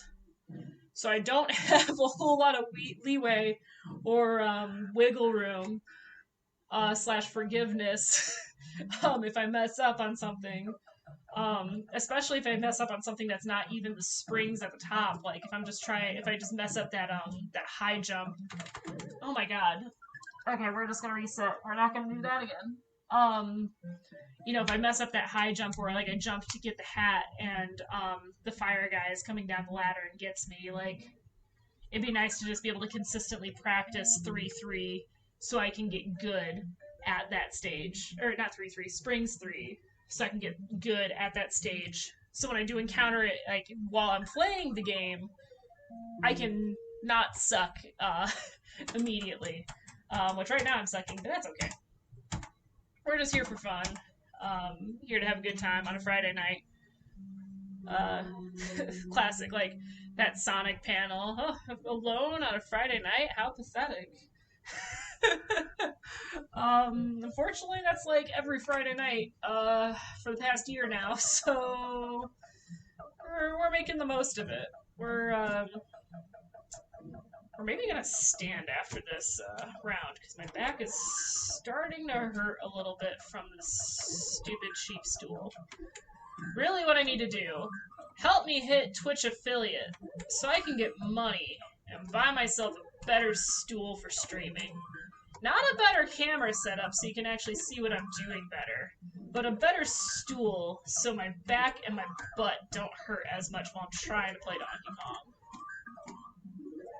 Donate now at firebrandflocks@paypal.com. You don't need to do that by any means. That was entirely a joke, but yeah, I'm gonna need to invest in a better stool sometime soon, because if I'm gonna be playing Donkey Kong this often, or at least arcade games this often, I need something more comfortable to sit on. Because yeah, these $8 stools from Target ain't doing it for me anymore. Not like I mentioned earlier, but like they're fine if I'm just gonna like play for 15 minutes or whatever. But for not just extended play, but extended play days in a row, not fun. Not fun for my tush. I do not like this, Sam. I am. All right, come on. All right, we're gonna do this. Okay, cool. All right. And I know it's faster to just like jump up and pick the hammer up without doing the wall jump, but the wall jump just feels good. So I want to do it every time, and that's why I do it every time because the wall jump just feels good. Not like when I accidentally do wall jump on a barrel board and end up dying. That feels bad, but wall jump on rivets feels very good. Unlike this situation, bad. That's okay. That's okay. Okay. All right.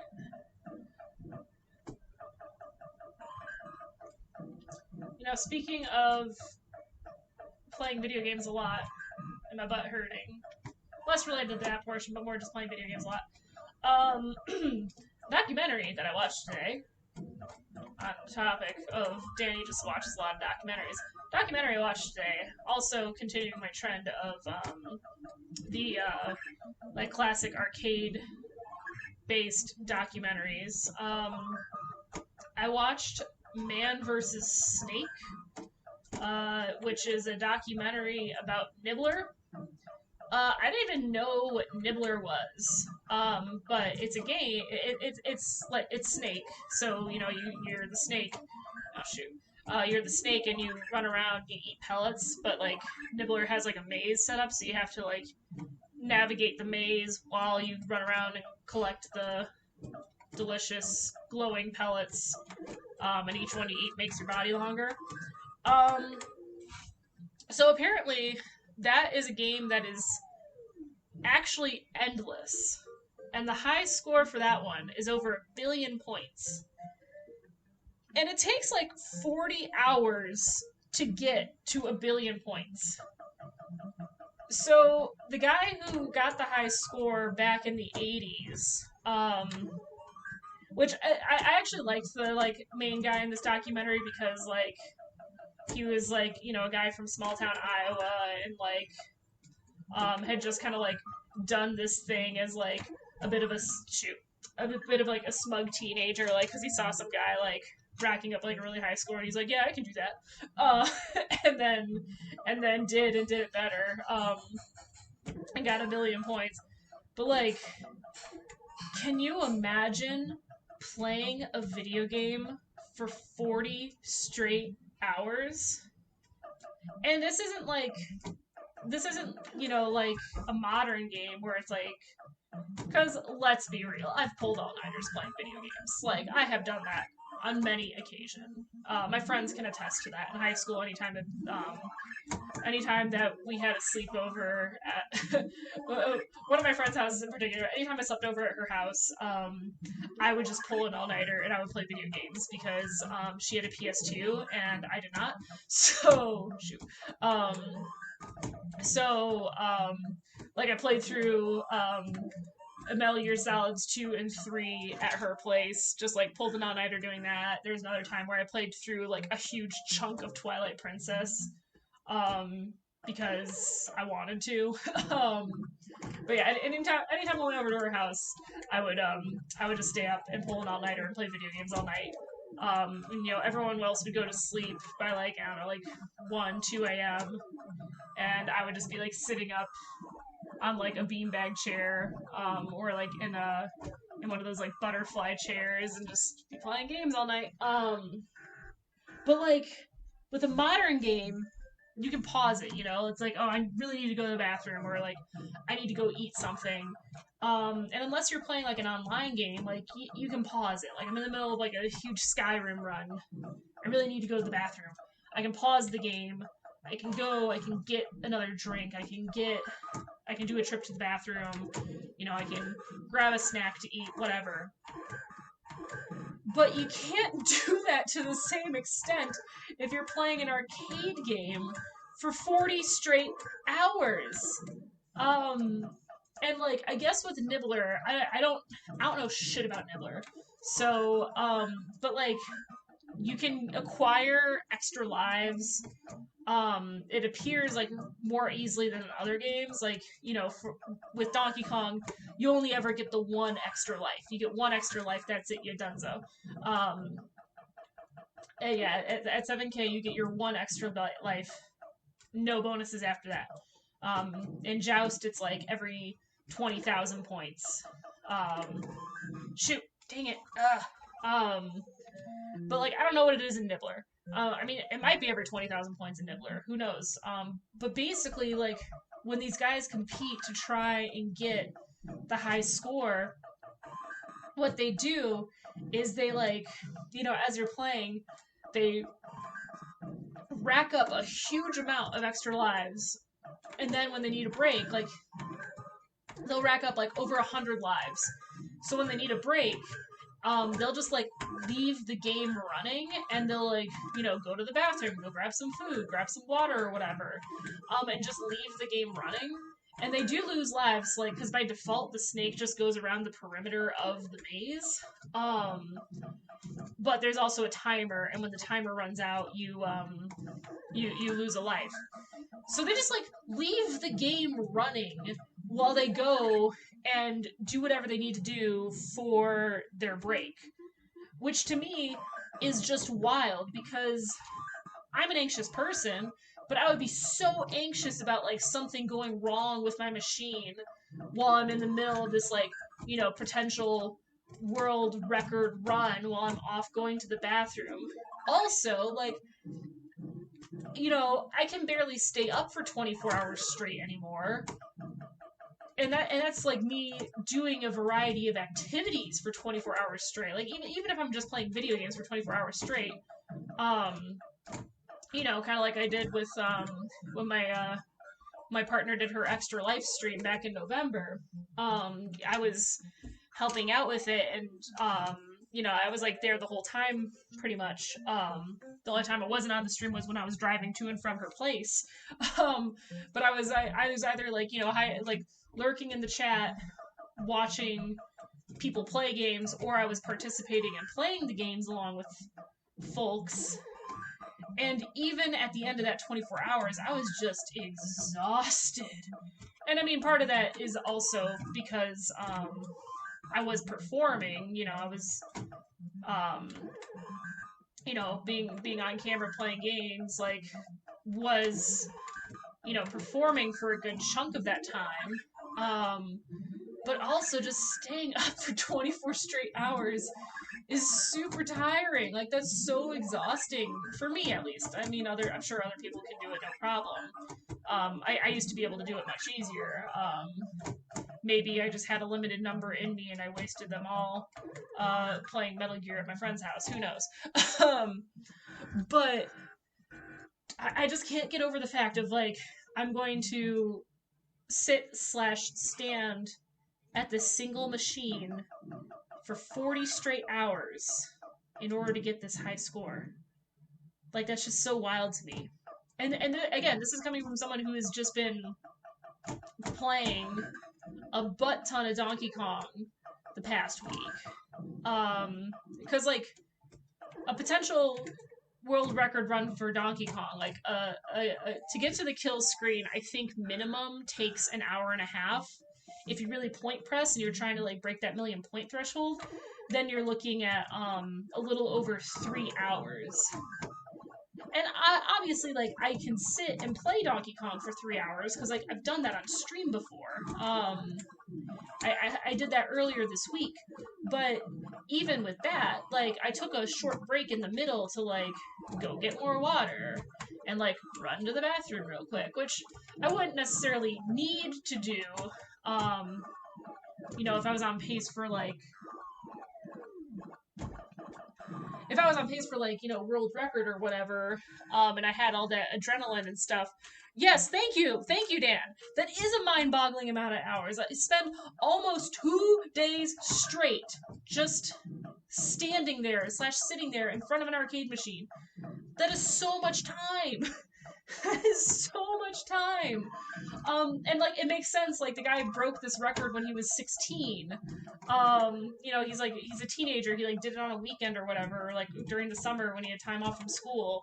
And that's actually something that he talked about like as an adult, because what happens in this documentary is he talks about how he had the Nibbler world record for like ever, and then this news story came out, or like at least made its way to the States, that there was some guy in Italy who had broken his record, like 2 years after he got it or whatever. So this is another dude who also played Nibbler for like 40 straight hours to score as many points as he did, which is also just ridiculous. So this dude who's like now in his 40s is like, well, I'm gonna get my Nibbler world record back. Like, even though Twin Galaxies doesn't officially recognize this guy, it just irks me that his score is higher than mine. So I'm gonna work and I'm gonna try and get my Nibbler high record back. And this dude's like, he still lives in like his small hometown in Iowa. He works at like a machine shop, and he's like, yeah, I work at the machine shop. Like, I don't get, I don't really have PTO, so I can really only make these attempts like when I have a 3-day weekend, like when the shop is closed. That is the only time he can like make those attempts. So like, on Easter weekend or Labor Day weekend, like that's when he's playing the game, because he can't do it on a normal weekend, because that'd be his whole ass weekend. That'd be his whole ass weekend of just standing there playing Nibbler, and then on Monday morning you gotta go back to work and just be like, yeah, boss, I'm fine. I didn't just spend 40 hours playing a single video game that's extremely repetitive. Like, ridiculous. Like props to the folks that do it, because that's the other thing, is that, and we're standing now because I need to stretch out my legs. But that's the other thing, is like this guy also gets into a friendly competition like with another gamer guy, and they like compete live at MagFest, and they end up like, both of them end up giving up. Like one of the guys' games freezes, so he just quits, and then the other guy like gives up at like, I don't even know, like the 28-hour mark. And even that, I'm just like, oh my god, you spent, and that's the thing that I think is extra frustrating, because like, if you're going for a world record in Donkey Kong, because of the kill screen, you can't play it infinitely. So because of the kill screen, a world record in Donkey Kong, if you immediately turn on the game and you're immediately like, this is the run, this is the one I'm gonna go for, that's gonna be less than 4 hours. So even if you die and fail, and you spent 2 hours on what you thought was gonna be a really good run, and then you don't make it, it's only 2 hours. Like, I say only 2 hours, but like, I would hope that in your competitive chase for video game notoriety, playing an old ass arcade game, you still enjoy it enough to be like, yeah, I didn't make the world record, but I had a good time. Maybe that's just me being too optimistic and not nearly competitive enough. But like, if you're going for the Nibbler world record, or like one of those marathon games where it is essentially endless, and it ends like you can earn so many lives that like the score can go as high as possible until you just die and run out of lives. And you spend 24 hours trying to go for the world record, and then like your game freezes, or like you lose all your lives. That is 24 straight hours that you just dedicated to trying to do something and then didn't necessarily accomplish. And that's gotta be soul crushing, man. Like, I spent all this time, I put all this wear and tear on my body to try and accomplish this feat, and I failed to do so. And now I'm gonna feel like shit for the next 2 days because I'm not designed to stay up for that long, especially not do something like that for that extended period of time. They actually mentioned it multiple times in the documentary. They also talked about how a big factor in these folks playing these marathon games is like after a certain point they just start to hallucinate because as I said, like it's not just staying up awake for 24 straight hours or 48 straight hours or whatever. It's also just spending practically that entire time focused on one thing. Like I can't imagine spending that much time not just focused on one thing, but also like actively having to do something with it. Because when my partner did the Extra Life stream, I wasn't playing every single game, you know? Like, there were certain games that I just didn't have, or like I didn't have as much interest in playing, and that is death right there. But still, at the end of that 24 hours, like, I was exhausted. I was like watching the last 2 hours, like, curled up in bed, just being like, okay, as soon as this is over, I'm just closing my laptop and I'm going to fall asleep. And that is what I'm going to do. And I just can't imagine spending 24 hours being like, I'm actively going to sit here and I'm actively going to play this game. And like, the longest break I can take at any given time is like 10 to 15 minutes, depending on how many lives I have stored up and how many I'm willing to let go, so I can take a break. Because even when my partner did Extra Life, like she took meal breaks, and like I streamed during lunch, and then our friend Stevie streamed during dinner, and then there was another period in the evening where I streamed for like 45 minutes just to give her a break to like go do, I don't even remember what it was. I think it was like part of the dyeing her hair process, but shoot. Oh! I just ran off of that. I didn't jump. I thought I was gonna die. But yeah, I just can't imagine spending that much time just being like, all right, I'm gonna sit here. I'm gonna play this game. I'm gonna hard focus on this game and do nothing else for practically 2 days. That's so much time. That is just mind-boggling. And again, like, major respect to the folks who can do that. I am certainly not built that way. I'm certainly not built that way. I mean, let's see, this stream in particular has been going less than 2 hours, and already I'm like, my butt hurts. I need to stand up.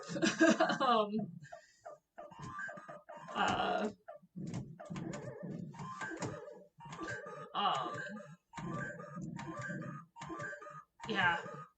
And I mean, they do talk about, like, yeah, the sheer amount of time spent playing, like, carpal tunnel's very frequent, like, getting blisters on your hands from just, like, using the joystick that much. Ugh. Wild. Like, that is a lot. That is a lot for, not just, like, a world record, but, like, an arcade game. Like, oof, that's a lot. I don't think I can be that dedicated, which is why I'm not gonna bother playing Marathon. Damn it! Should have read more left. Give myself a little bit more space. That's okay. That's why I'm playing Donkey Kong. Like, even if I get, and even my goal with Donkey Kong, like my goal isn't necessarily that I want to get like a world record or anything. My goal is I just want to be able to get to a kill screen. Like that is my end goal. I just want to get to the kill screen.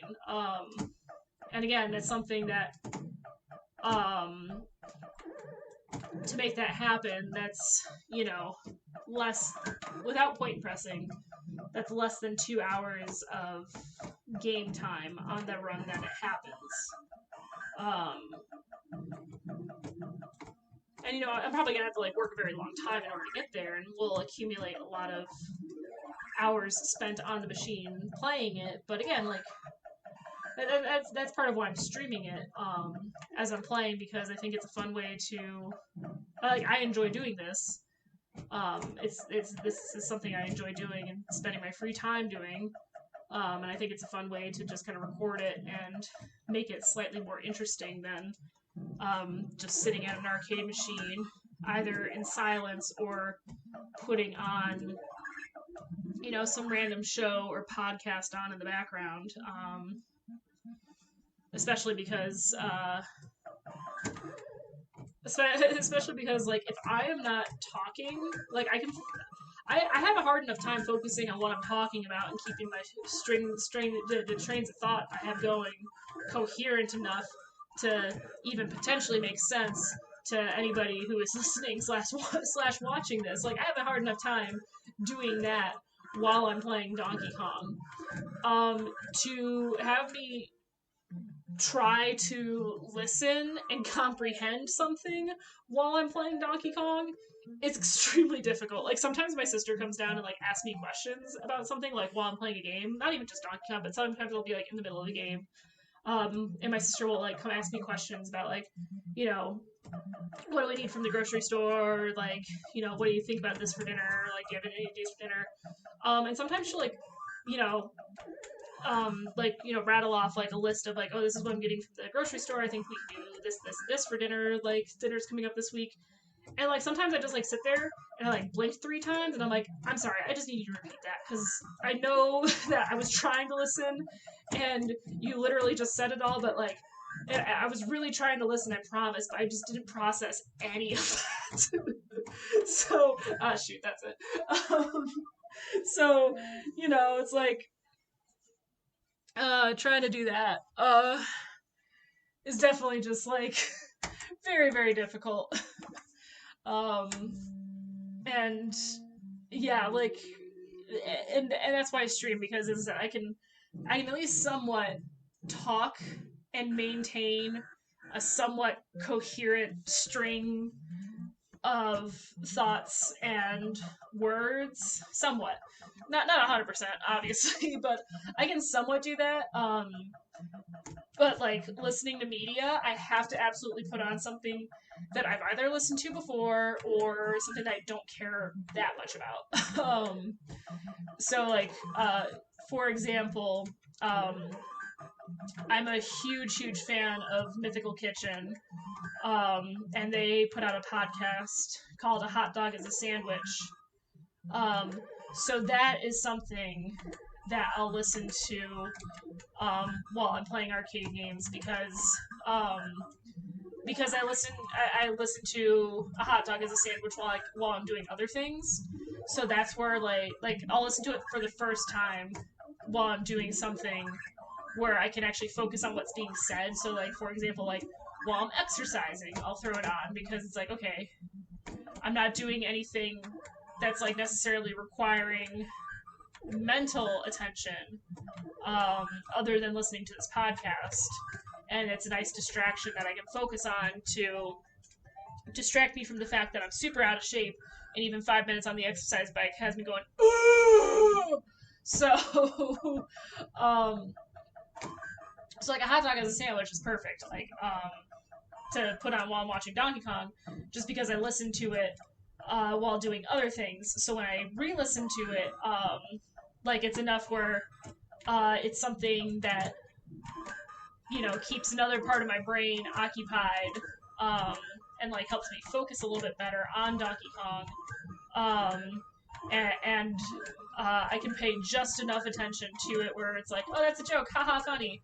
But if I try listening to an episode of A Hot Dog as a Sandwich the first time while playing an arcade game, I do not remember like what they discussed in the episode. And like, afterwards I'll be like, oh, that was a good time.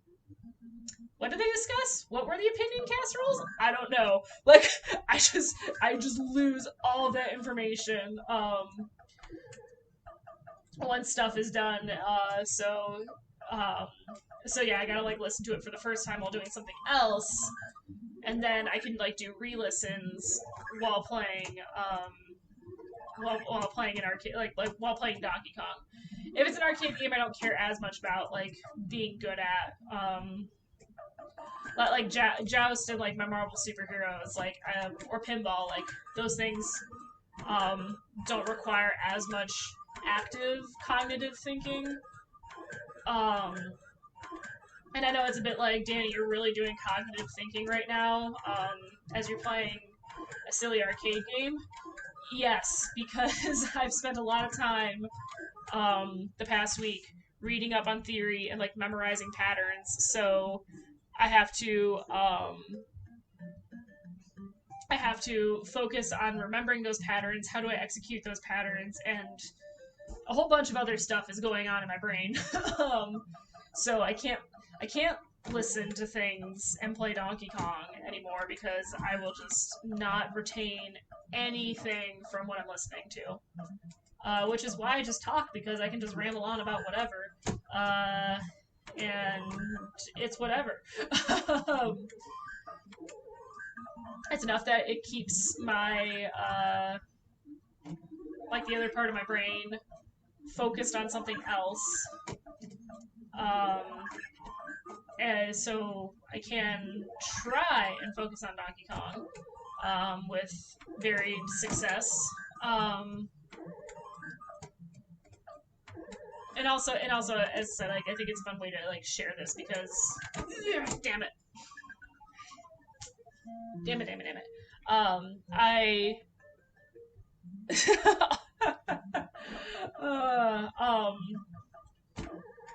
I can I lost the train of thought. I was just saying about how I can mostly keep a train of thought, not necessarily so. Because I totally just lost where I was going with that.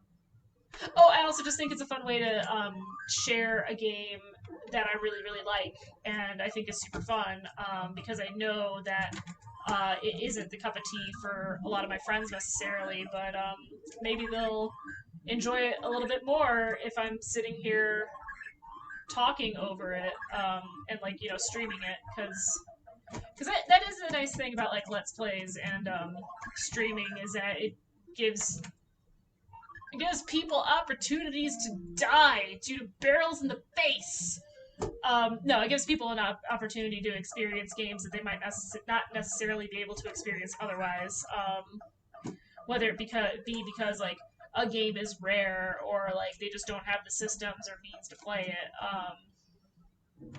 Which is something that I didn't really understand about the appeal of, you know, watching Let's Plays. I just didn't really understand the appeal for like the longest time. And then in Japan, I started watching Game Grumps. I don't even remember why I started watching Game Grumps. Like, my sister was a fan for a while, or has been a fan. She's been a fan forever. And like, I don't remember what the catalyst was for me to like start watching Game Grumps, but I started watching it and I was like, oh, I kind of get it now. Like, it's fun. But also, also I will say, it is incredibly frustrating also if you are watching a stream or like a Let's Play and someone is playing a game that you very much so enjoy and they're doing so very poorly. Oh my goodness. Like, the Game Grumps, like, most of the time I'm like pretty chill and I'm like, yeah, whatever, we're having a good time, haha.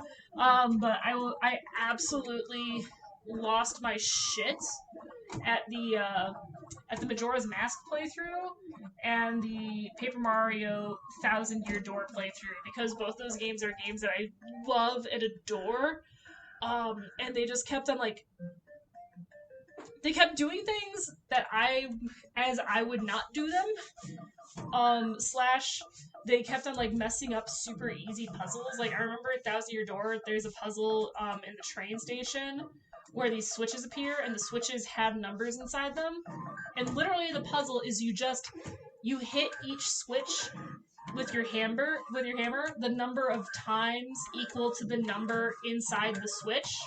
So the switch that has the 1 in it, you hit 1 time, and like the switch that has 7 in it, you hit 7 times, and that's it. That's the puzzle. Like, that's a super easy puzzle. but like they just weren't paying attention and they couldn't figure it out, and I was screaming at my television. I was like, "Are you kidding me, guys? Like, are you absolutely kidding me right now? This is ridiculous. This is like the easiest puzzle in the game. You just need to pay attention." But of course, I understand it's hard to pay attention to all the details of what's going on in the game when you are also trying to perform, not just in the sense of the game, but like verbally be performing and be engaging. Like that's also difficult. So it's like I get it, but also oh my gosh, like literal screaming happened. And normally I can watch them play games, like even ones that I like a lot, and just like kind of laugh and be like, haha, these silly fools, they skipped a tutorial.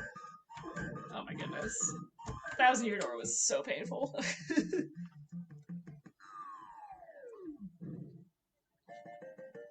I think after this life, I'm gonna run upstairs and grab more water. Because I'm almost out of water in that cup. And I am donating blood tomorrow, so I should definitely try and stay hydrated. There we go.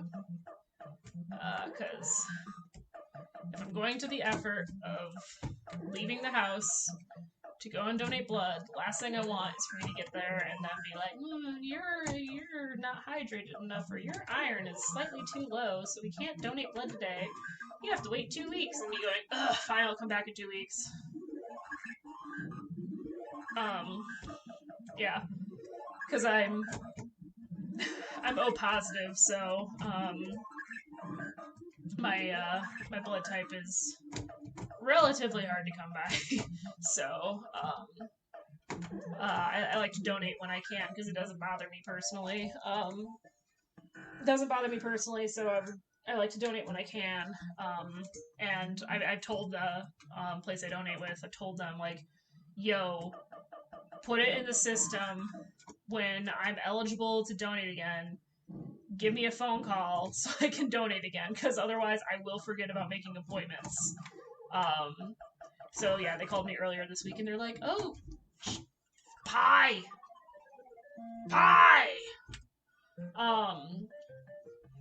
They called me earlier this week and they're like, would you like to make a blood donation appointment? And I was like, yes, please. Oh, shoot, I wasn't thinking. I moved too early. Now I got guys on the right.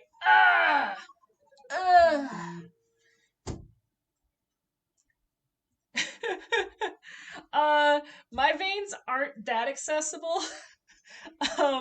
Actually, I'm gonna fill up my water and I'm gonna tell a fun story about the last time I went to donate blood.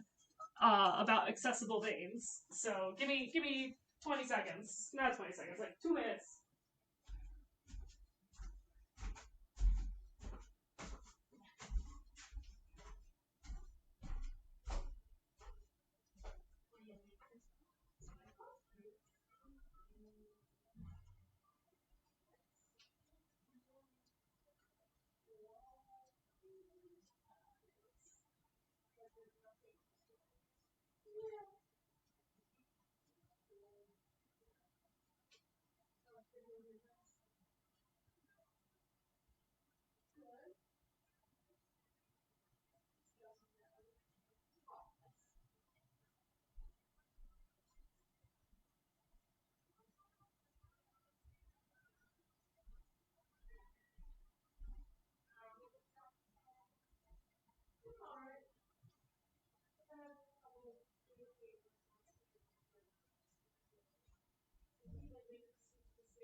I want to do the 100K. So close. So close.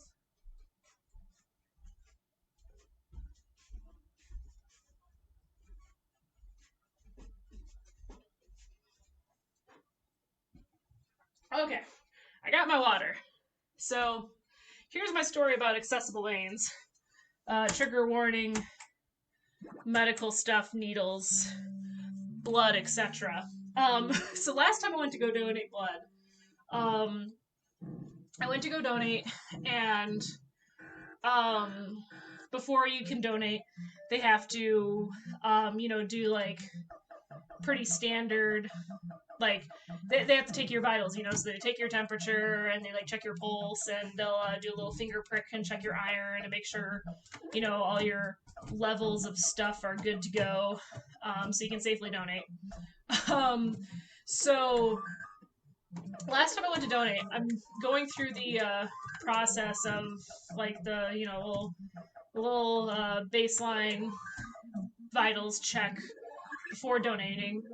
Um, and the lady who's like checking me in is having a hard time finding my pulse, and she's like, "Oh, you have like really weak veins," and I'm like, and she's like, "Are you going to be able to donate?" And I'm like, "Yeah, I donate all the time." Like, and I was like, you know what? And honestly, like, I'm not surprised by this. Like when I go to the doctor's office, and you know the nurse takes my pulse, like they very frequently have issues finding like a vein or artery to take the pulse on. Like they very frequently um, need to try a couple like they have to move their hand around a couple times in order to find a vein so they can take my pulse. Like this happens to me every time I go to the doctor.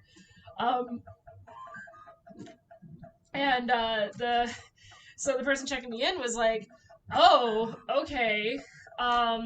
That's and earlier on I had mentioned like that like we'd established like I was gonna try and do a double red cell donation, um, which I have done before. The past few times I've gone to do it, like every time they ask me to make an appointment, we make an appointment for a double red donation, um, which basically you when you donate the blood, they take the blood out of you, they filter out the red cells from the rest of the stuff, and they filter out the red cells and they just take that and they put the rest of the stuff back into your body. So like the plasma and everything goes back into your body.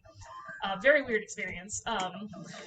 But so like every time I make an appointment, I'm like, oh yeah, every time I make an appointment, you know, they ask if I can do the double red because I'm O positive, and I don't mind doing it. So I just tell them, yeah, we'll try for it. If my iron's too low, then we'll just do the standard whole blood donation.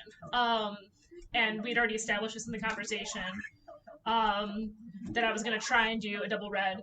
And then, like, the lady checking me in, like, after I tell her, like, oh yeah, it's very frequent that I go to the doctor's office and the nurse is having trouble finding my veins. And she just kind of looks at me and's like, yeah, don't ever try and donate double red again because if you have, like, hard to find veins or, like, weak veins, that can actually be a major problem if, you know, we do the double red donation and like extract your blood and then we're trying to pump the rest of the stuff back into you, like you can have major medical complications if you do that. So from now on, don't do that, only donate whole blood. And I was like, oh, nobody told me that, good to know, guess I'm never doing double red again. So yeah, my veins are just accessible enough to do some blood donation, but not accessible enough to do what would be helpful, what would be more helpful to people. So yeah, I just do whole cells now. But yeah, I try and go and donate every it's like every 8 weeks or something. I can't keep track of it. I can't keep track of like my social calendar, even in a pandemic where it's like I'm not doing shit. I can't keep track of what I have going on, so I just have the place call me when it's time to make an appointment, and then we go from there. Cause like I feel bad because it's like sometimes I'm like I wish I could make an appointment like as I'm leaving the place and just be like, yo, can I make an appointment for next time? Like since I'm right here right now. Um, but like, I feel like the people are always busy doing like a million other things, so I feel bad about like distracting them from something else and asking them like, can you help me make an appointment for like another time? When I just have it in the system now for them to call me anytime I'm eligible to donate blood, and we'll just set up an appointment that way. I mean, not that it matters, because like I saved the number for the donation place. Yeah, they really should have mentioned, like, if you've got weak veins, don't donate double red, but they didn't. And thankfully, the one time I did it, we had no complications and it was fine, but oh goodness, things could have gone extremely poorly. But they didn't. And you know, that's something that's funny too, is that every time I go to donate blood, like, um, as I said, the past few times my blood, like, for whatever reason, my iron levels have been lower than in the past. So, like, I've gone to donate blood, and usually I'm, like, just above the threshold. So they're like, okay, like, you know, you're just above the threshold. It's okay for you to donate. So let's, you know, get you into a chair, whatever. And then they're, like, always, and I mean, it's their job, I get it, but, like, yeah? Hello, princess. But they're always like super concerned. Like as I'm donating, they always like check in multiple times. And they're like, "Are you doing okay?" And I'm like, "Yeah, I'm fine. It's chill." And they're like, and then you know when it's like time for me to like, you know, the procedure's done. It's like time to, you know, get up. And they're like, "Okay, like, you know, get up, go as slowly as you need to." And I just like pop right up, and they're always like so concerned. And I'm like, I do this all the time. Like, I am a hefty kid. Like, I will be fine. I'm not going to faint. I have never fainted. My body does want me to eat more burgers.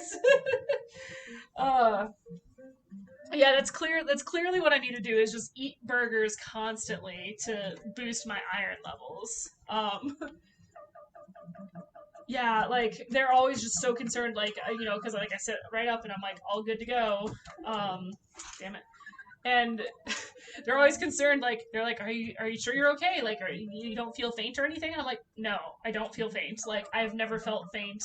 If I did feel faint, I would let you know immediately. But like every time I go there, and again, it's their job; they have to be concerned. Like every time I go, they're always like super concerned that I'm gonna like faint or something bad is gonna happen to me. And I'm just kind of like, guys, you're not building up my confidence in your ability to do this. um, like I've never had a problem before. I know my iron is just above the threshold, but like I promise I'm fine and I will be fine. And if I didn't feel fine, I would let somebody know. Because that's the other thing is that like they do like they're like, oh, make sure you sit for, you know, 10 to 15 minutes after your appointment, eat a snack, drink some juice. And then they have like the sign out sheet, which is basically a waiver saying like, I'm signing out, I'm leaving, I'm not holding any of these people liable if something happens to me in the like because I left early. I always sign out that sheet immediately, like, and I'll grab some juice for the road. But like, especially in a pandemic, I don't want to sit there at a table, potentially with strangers, and like, you know, slip food and drink under my mask. Like, I don't want to do that. Like, I'm just gonna sign the little waiver sheet and get out of there. And that's what I'm gonna do.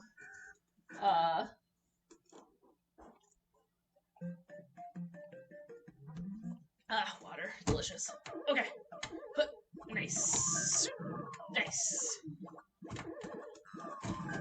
I gotta hype myself up that I'm doing good stuff. Alright. So yeah, I gotta donate blood tomorrow, but should be a good time. I'm excited. Because I have a bunch of other. Oh my god, dude, get off my dick. I have other errands that I need to run anyway, so it'll be a good opportunity to. Oh no! I goofed that up. It'll be a good opportunity to like go and do some other stuff. Like my car has been needing an oil change for a while, so I'm gonna swing by like a Jiffy Lube or something and get that done.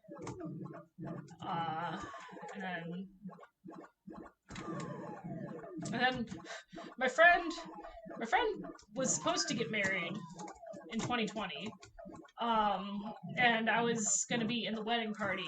So I have a suit that I ordered from the Men's Warehouse. I think has been sitting there for close to a year that I should really go pick up. So I might do that tomorrow as well. I might go pick up my suit that's been sitting there for a year, like ready for me to go. So maybe it's like it's already paid for and everything. So I'm like, I should just go do that because like I'm getting to the point where I'm like building up anxiety of like, oh my god, like what are they gonna say? What are they gonna think of me? Oh no, oh no. And I'm like, Danny, this is only gonna get worse if you just leave that suit sitting there. Like you should just go and deal with that. So maybe I'll deal with that as well and pick up my suit. That way they can also stop calling.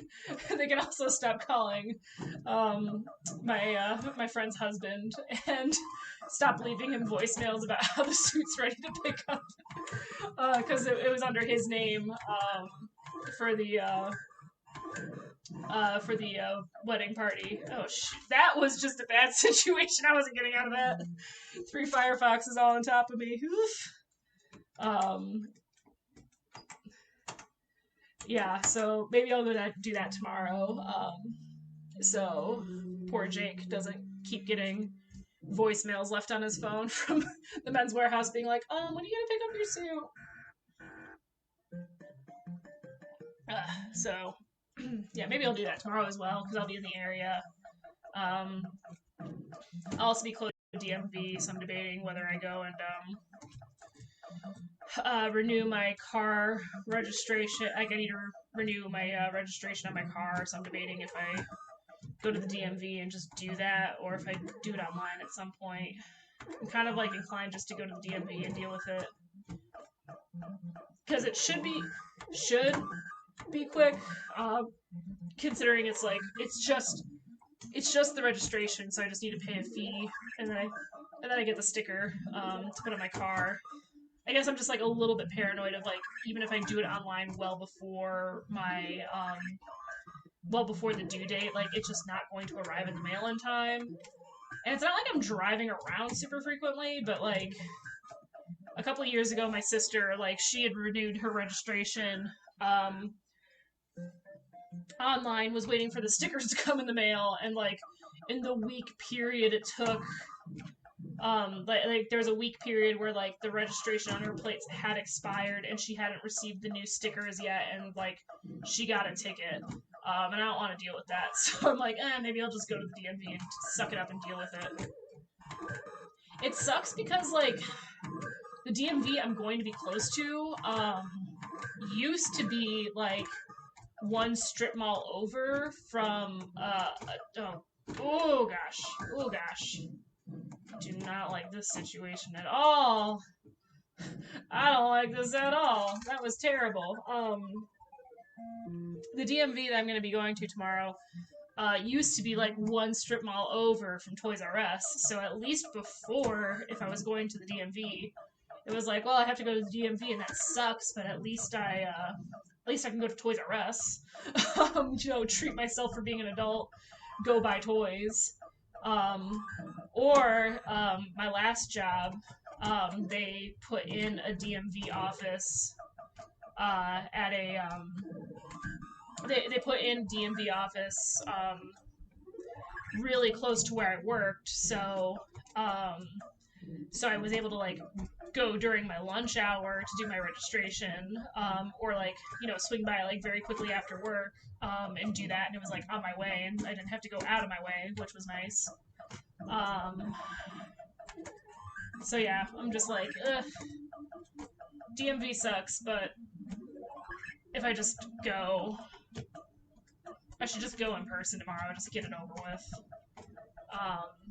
Especially because it's like, it's not like I have to take a driving test. It's not like I have to, do a driving test. It's not like I have to, do something else, like get a new ID or something. It's literally, I just need to go in, buy my registration stickers, get that renewed, and then I'm out.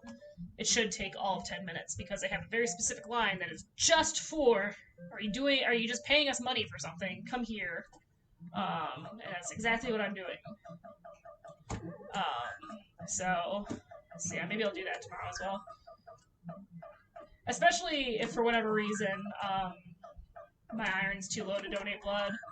Because if that happens and it's like, well, I spent like 10 minutes at the blood I spent 10 minutes at the blood donation place and to get out of the house just to like spend 10 minutes at a place and not even do what I set out to do what I set out to do, accomplish what I set out to do. Yeah, like, oh shoot, I messed that up. I might as well run errands and do other productive things while I'm out and about. Oof.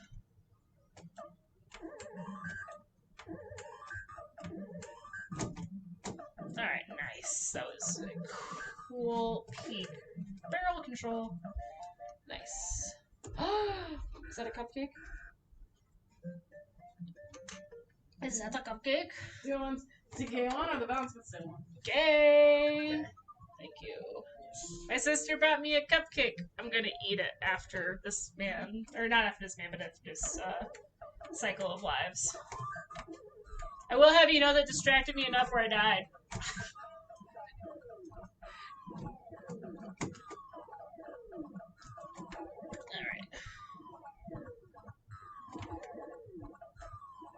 Alright, jump.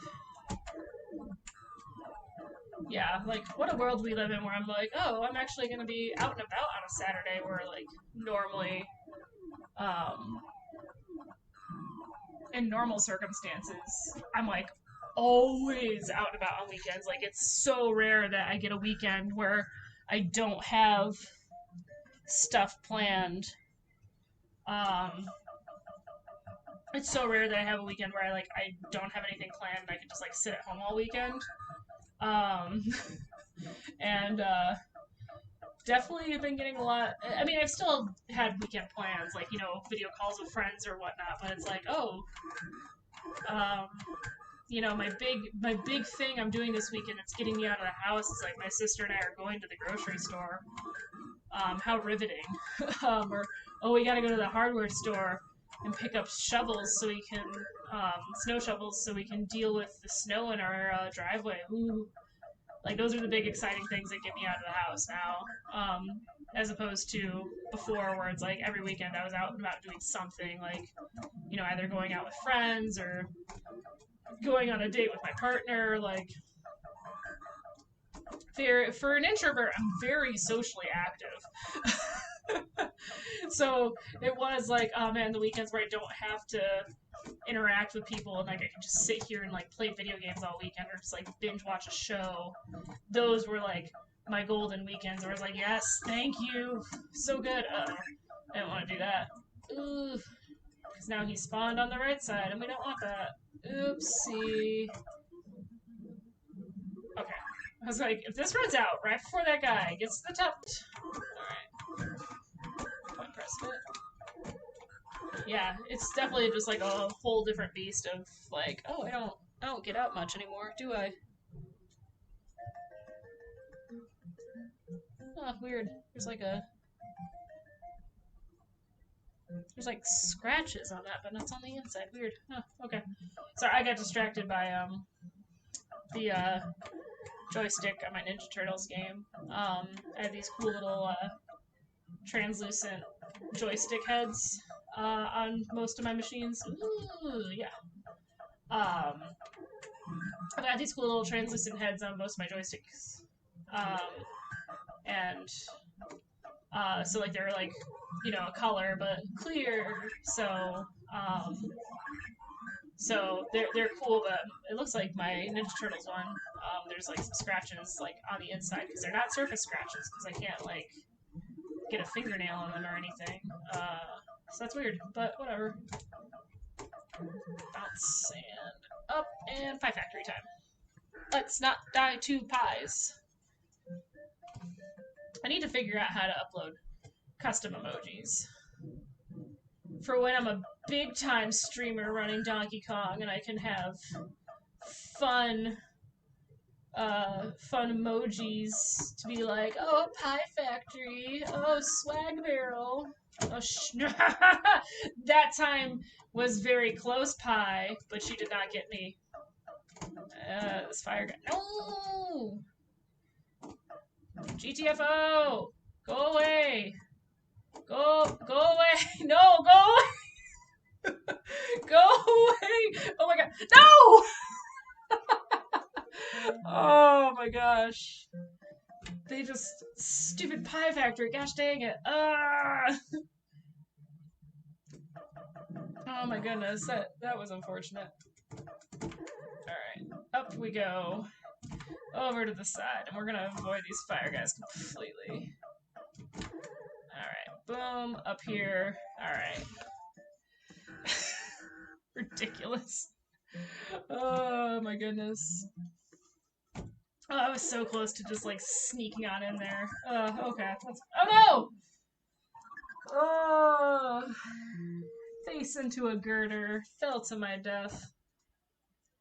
But you know what's cool? Is that was 49,000 points, and that wasn't even good enough to get on my high scoreboard, which means I have done 4 rounds better tonight than that. Alright. My sister made cupcakes, and she brought one for me, so I'm very excited. And I'm gonna eat it. Because, you know, I gotta keep my food and energy up and stuff for my blood donation tomorrow. And, you know, keep streaming. Right? It's important. Don't contradict me on this. Alright. Oh my god, this wrapper is shit. Come on, there we go. There we go.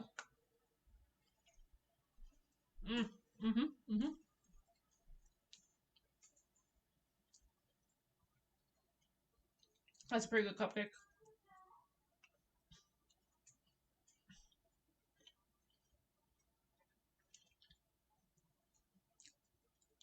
I like how she made it. She's just like, yeah, I was bored, so I made cupcakes.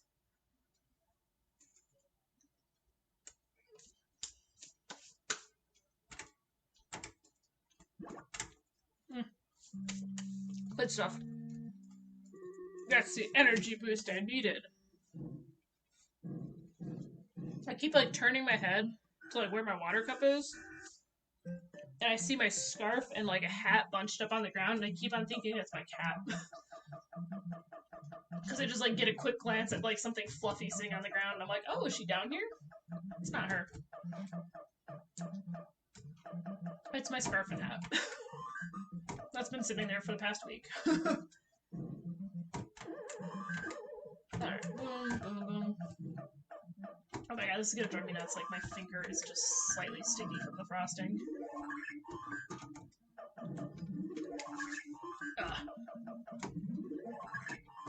Alright, that's slightly better.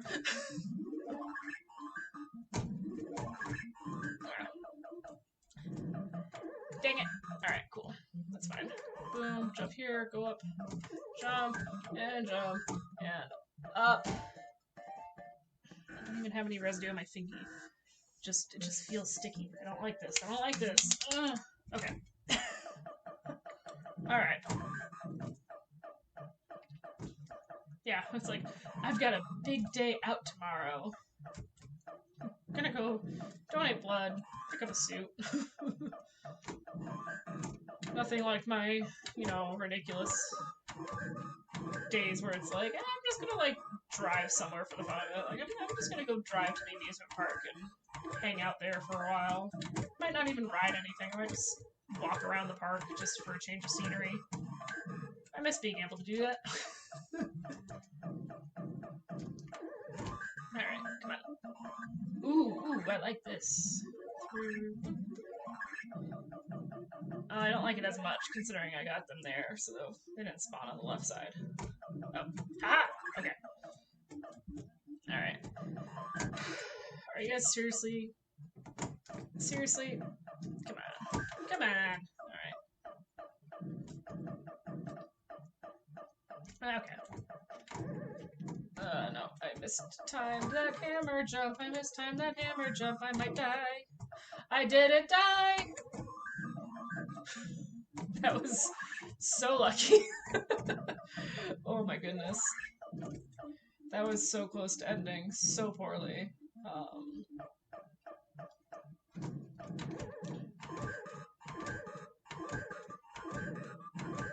Yeah, this is a really solid run. This is starting off really solid. Should be able to should be able to get, yeah, I'm past 13,000 without losing any lives, so that's a very good start for me. I'm actually just shy of 14,000 with the bonus. That's very good for me. So let's hope I don't die in stupid ways. Alrighty. Yeah. Alright, swag barrel. Boom. Yeah! I'm getting better at swag barrel. That makes me very happy. Alrighty.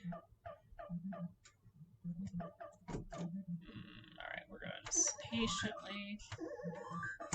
Oh, damn it! Ugh. That's my problem. Sometimes I get too focused on, like, I gotta try and do barrel control. And then I just die. Alright. Alright. Getting better at swag barrel, though, so I hit it again. Hey-o. I'll take those points where I can get them. Alright, jump. And let's get some points.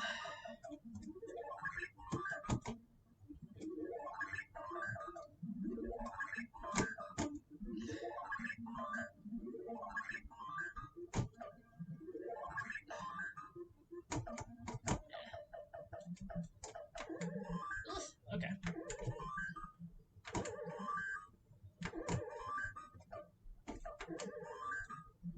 Alright, there we go. Here's my opening. Boom. And boom. And up. There we go.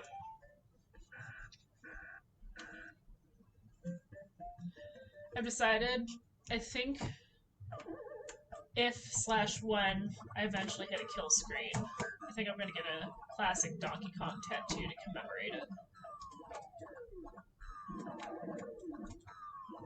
So that's another thing. That's the problem, is that, like, I have all these, like, hobbies and things I want that are expensive. That's, oh, I thought that was Dunyan rings.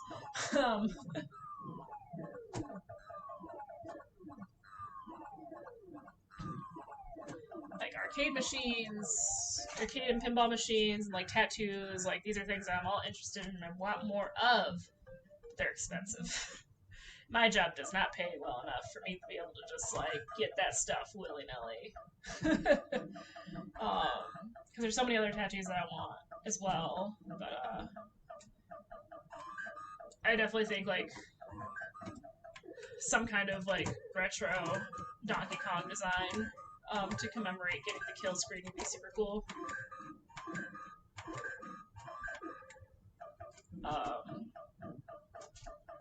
So when that happens, that'll be fun. We'll see. Alright, that's one. That's two. Alright, we're just gonna go down here. Save ourselves some time. There are these rivets. Alright. Yes, good. Alright, cool. Go. Alright. Maybe these guys will come down, make my life easier? Alright, that makes my life easier. Juggling one of these guys is a lot easier than two. Oh no! Ah! That was just me playing stupid. Oof. Oof. Unfortunate. Unfortunate. That's okay. That's okay. We'll just keep going. Still got 2 lives on this run. So, you know, getting through this level, breaking 50k is still a possibility on this run. If I don't goof up my point pressing, come on. Alright, let's go down here. Let's see if we can poke some guys down here. Come on. Come on, I'm down here. Don't go up, come down. Calm down. Thank you. Alright.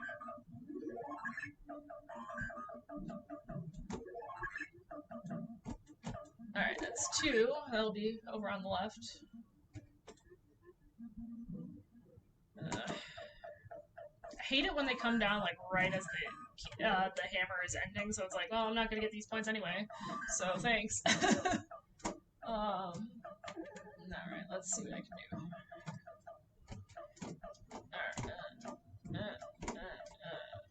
No, I don't like this. I don't like this. I don't like that. Oh, god damn it! Ah! Wow, for a run that I was like, well, this is going really well, I'm sure I'm dying in stupid ways. fickle ape. How dare you? Alright. So at this rate, I'll be very lucky if I can even complete this board, because apparently I'm getting a lot of just issues here. So 50k is going to be a tall order, I think. Obviously, we're still going to try and do as many points as possible. So, you know, I'm going to point press and get what I can.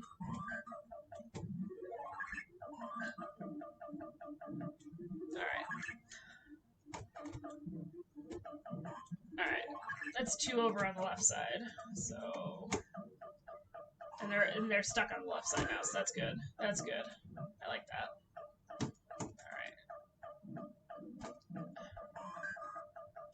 Alright. It's like I want to get the hammer and I want to get more points, but I'm just sitting here going like, ugh, I think it'd be better just to end the level and just move on. Ugh, unfortunate.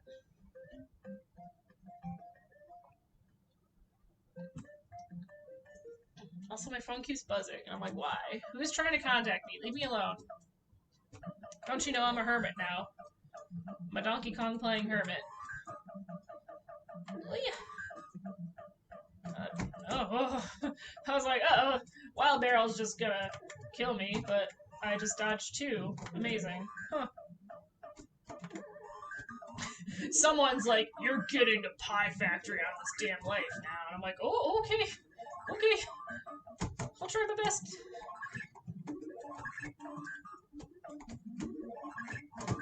Nice.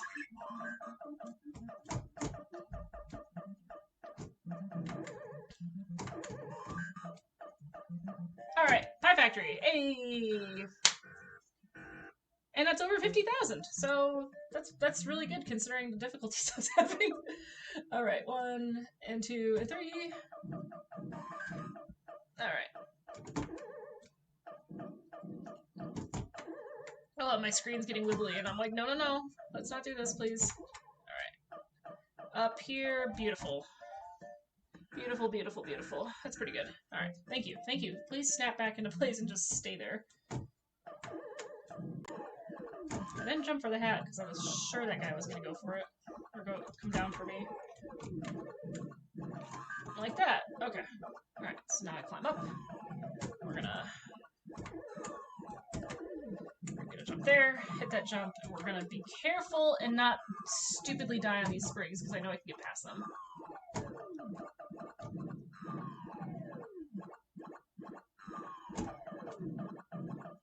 Okay. Alright, that's over 60k now, so that's cool. Is the rivet board going to curse me again? Alright. Let us find out. Oh no, I don't like this. I don't like this. Go away. Go away, let me do my pattern. Okay, okay, okay, okay. Alright, we can hit this guy here. Alright. Alright, might be able to... Yeah, I think we can salvage this. Okay. Alright. I'm gonna here, get the umbrella, jump over here, boom, safe over here. Cool. Cool, down here. Now we grab the hammer, and we're gonna get, hopefully, at least one of these guys. There we go, thank you. There we go, back to normal resolution. It hasn't really short out on me, so, since I plugged that cable into my game board, so I think that's where it was supposed to go. I don't know why it wasn't plugged in there when I bought the machine, because I certainly did not remove it. That seems too advanced for the manipulation I was doing prior to this weekend, so...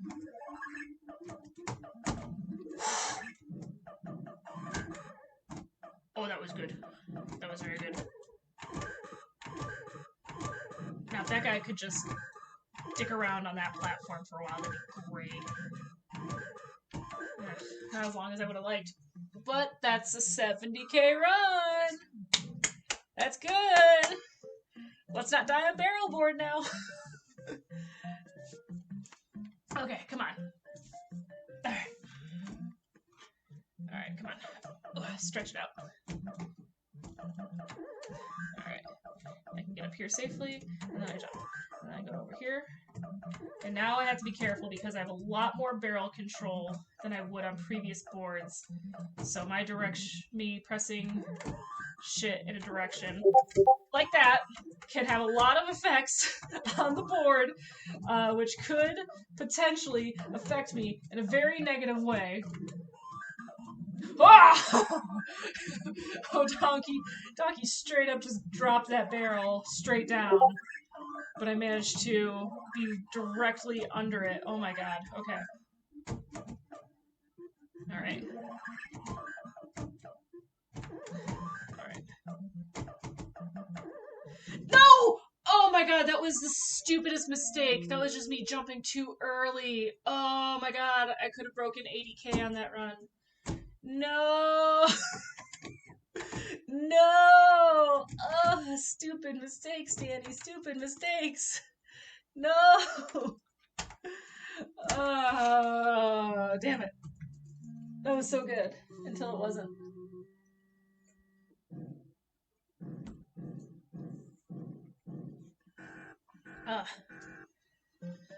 Okay. Alright. Starting from the beginning.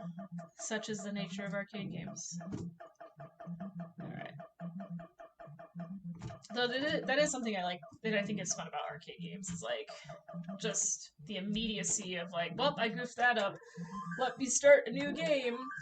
And just being able to see how far you're able to get in comparison with the last time you played.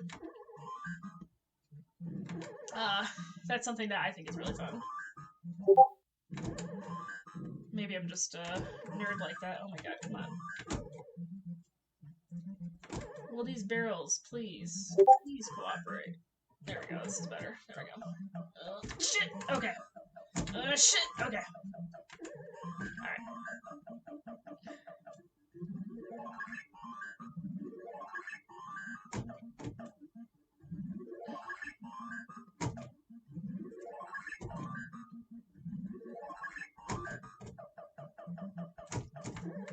Okay. I almost ate it there. I jumped just in the nick of time. Whew! Oh man, that was very close to being bad. Alright. Yeah. I'm not sure how many more runs I'm gonna do. My throat is starting to hurt a little bit.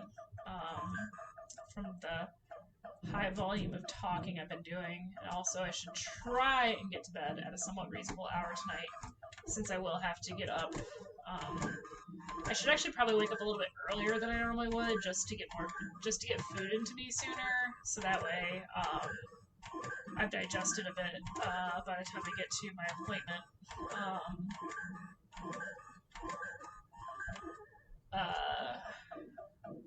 So yeah, by the time I get to my appointment, I've digested a bit, and the iron's in my system, and I don't get turned away. Fine, I'll just come over here and hit you over here on the right side of the board. It's fine. It's fine, Firefoxes. I don't like your web browser anyway. That's a lie. I exclusively use Firefox. I'm one of those people. I exclusively use Firefox. Ooh, this is very good. Thank you. Thank you, that's delicious. Alright, jump, and now we can point press safely. Yeah, that guy at the bottom. Even if he gets up onto the middle or right sides, which he isn't. Okay, I'm safe to point press until 0. Cool beans! Nope.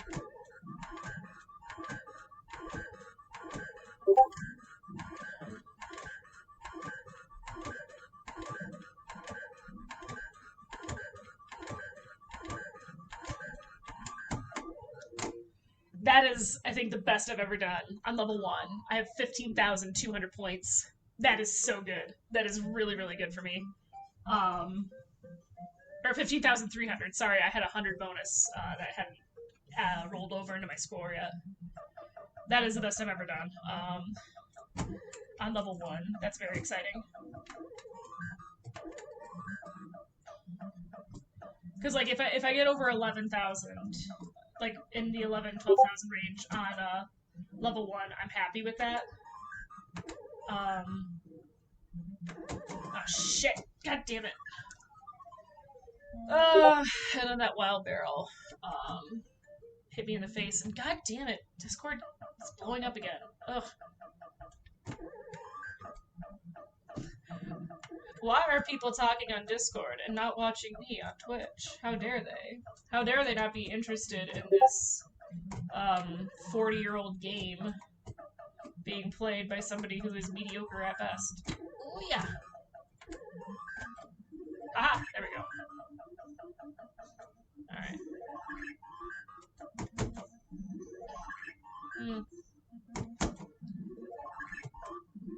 Alright, cool.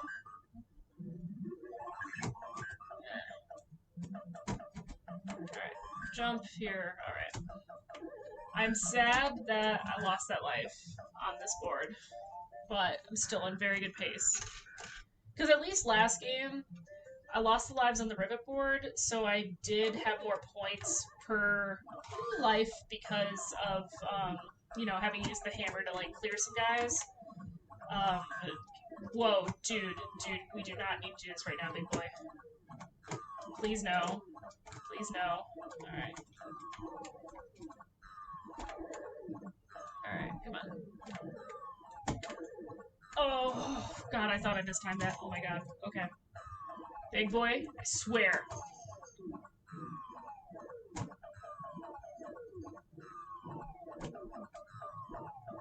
Again, that was slow. I need to get way faster at springs. I need to get way faster, so I can get past springs 3. I say I need to get faster so I can pass springs 3, and I, like, have gotten there, I think, once tonight. So, goodness. Come on. Don't die on me now, damn it! Don't die on me now!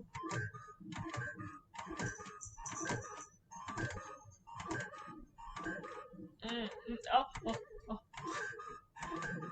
I got so lucky that I didn't just continue to pipe press there. Oh my gosh.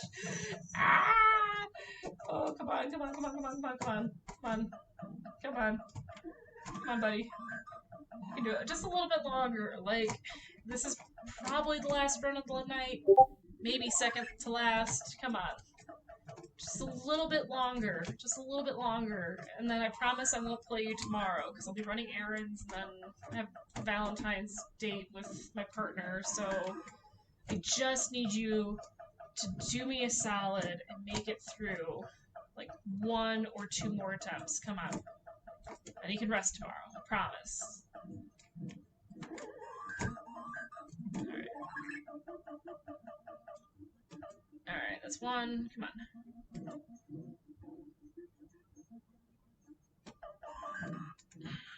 Okay.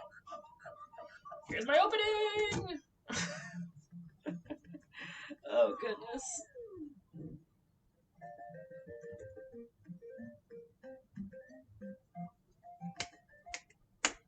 Alright. Level 3. Okay.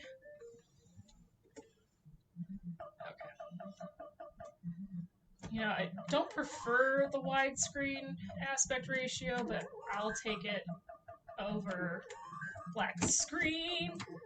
Ha ha ha. Ha ha ha. Oh god. Alright. Oh, that's a wild barrel. Okay. Alright. Jump over here. We're gonna climb up here. Oh, jeez. No! Okay, come on. Come on.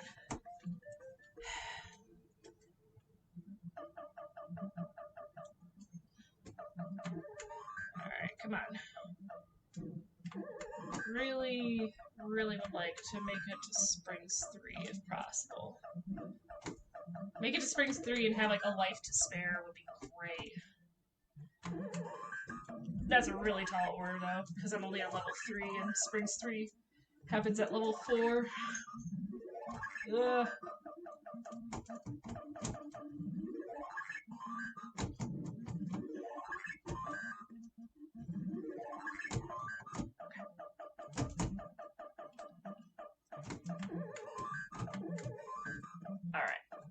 Alright.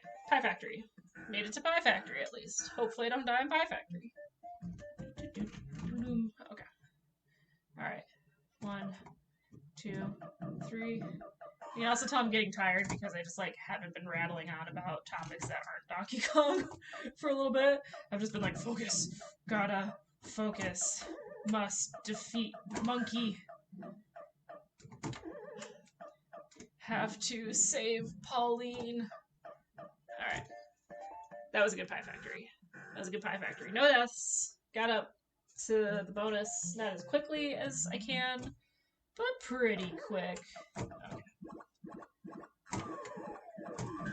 Alright, go down here.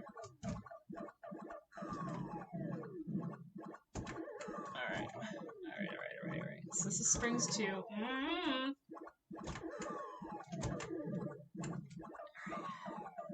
Please don't be wibbly. Like, you can be in widescreen, or you can be acting up in other ways, but wibbly is not good.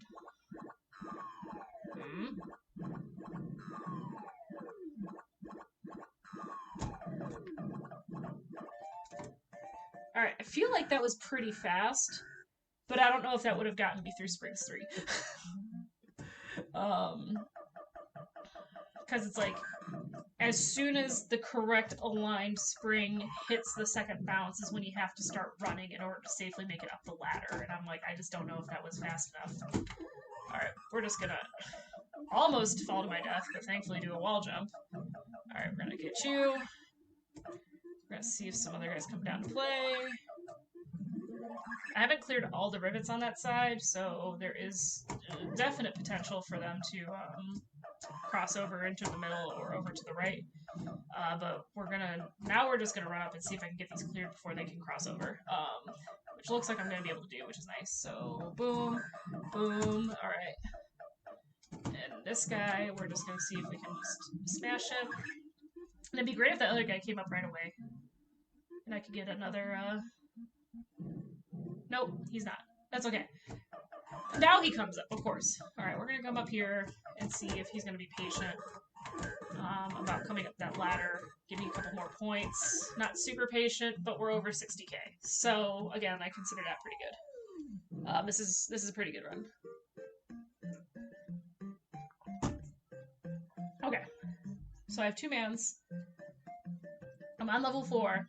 So if I can get through this barrel board, Pie Factory, and another barrel board, I will make it to Springs 3. So I have to clear 3 boards in order to get to Springs 3 to even attempt to try and get better at that board. Which, again, is no small feat. No! Oh, shit! Okay, we're down to 1 man. We're down to 1 man. And we're gonna hopefully make it through the board this time and not make a stupid misjump backwards like I did that time. Alright, we're gonna have to pick up this hammer because this flame guy wants to hang out, and I don't like that. I don't like his vibes. Good vibes only down here, sir. Alright. I really don't like getting the bottom hammer. The reason being that you spend so much time, like, it's good for points, and if you're better at this game than I am, it's especially good because you can use that to point press. However, me being at my current skill level, I keep saying it, like, my focus is on clearing the boards, not point pressing at this point. Like, I'm only point pressing on rivets because I know it's safe to do so there.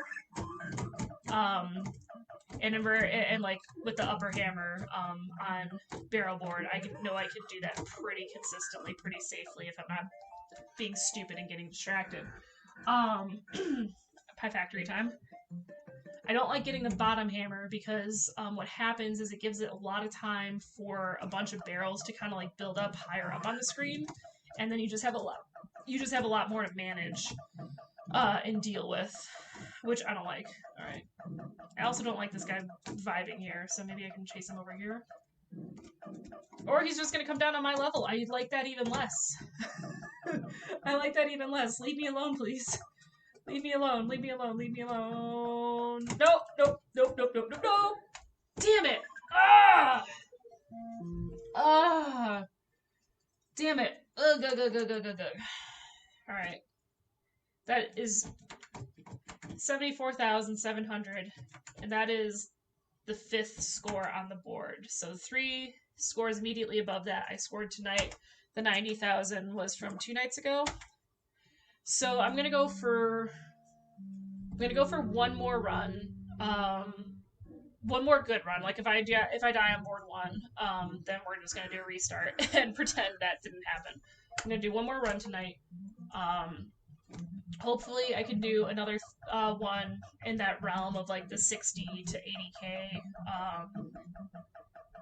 because that would be cool.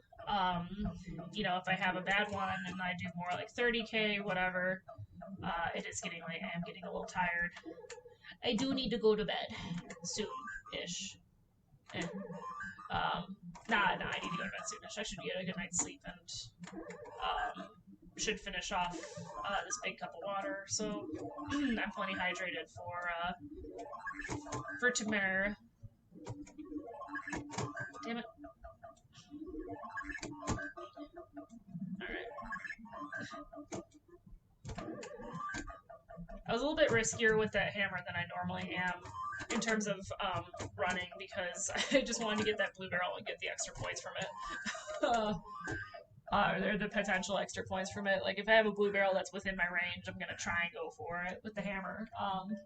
Alright, 5,100 isn't my best, but it's certainly not my worst. I feel like that's pretty average for me on the first board. Alright. And gonna come up here. And we're gonna go over here. Boop, boop. Alright. And we're gonna just see if I can get some points real quick.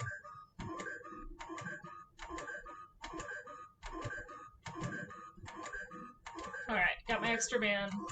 So that's cool. Alright, I gotta be, yeah, there we go. I was like, I gotta be careful because we're approaching the time marker where the firefoxes do speed up, so... Alright, cool. Alright, please go away. Please go away.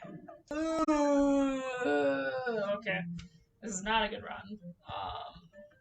But that's okay. I made it through the first board, so we're gonna play it out. See what happens. Again, like, ideally, I would like to hit, like, another at least 60k game. Just to kind of prove to myself that, like, that is my kind of baseline now. But if I just hit 30k, that's fine. Alright. Again, at least that life was, I died on that life after I was able to do some point pressing, so it wasn't as bad as, like, you know, dying on, Springs or, like, immediately on Pie Factory, so I got some points out of it. I'll take what I can get. Alright, let's go get this hammer. Alright, cool. That's one. Which just spawned on the right side of the screen, so it doesn't really matter. Alright. Okay, come in. Anybody want to come down? Nope, nobody wants to come down. I don't blame him. If there was a small Italian man swinging a hammer violently at me, I wouldn't want to come down to his level either. Alrighty, come on. I don't like this. There's a lot of dudes up here. I would like it if I could get in there and get the hammer, but they are... Alright, oh Jesus, okay. I was like, oh, okay, now I have a clearing to get the hammer, and of course it's like, oh, bonus is running out, so now I'm stressed about that. I have plenty of time to get the bonus, or to clear the board before bonus runs out, like that.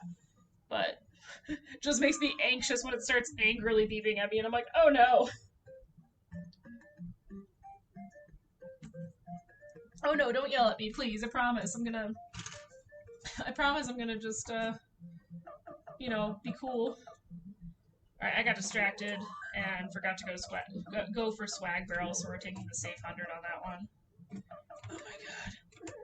These fucking fire dudes just like immediately coming up to this level are gonna be the bane of my existence.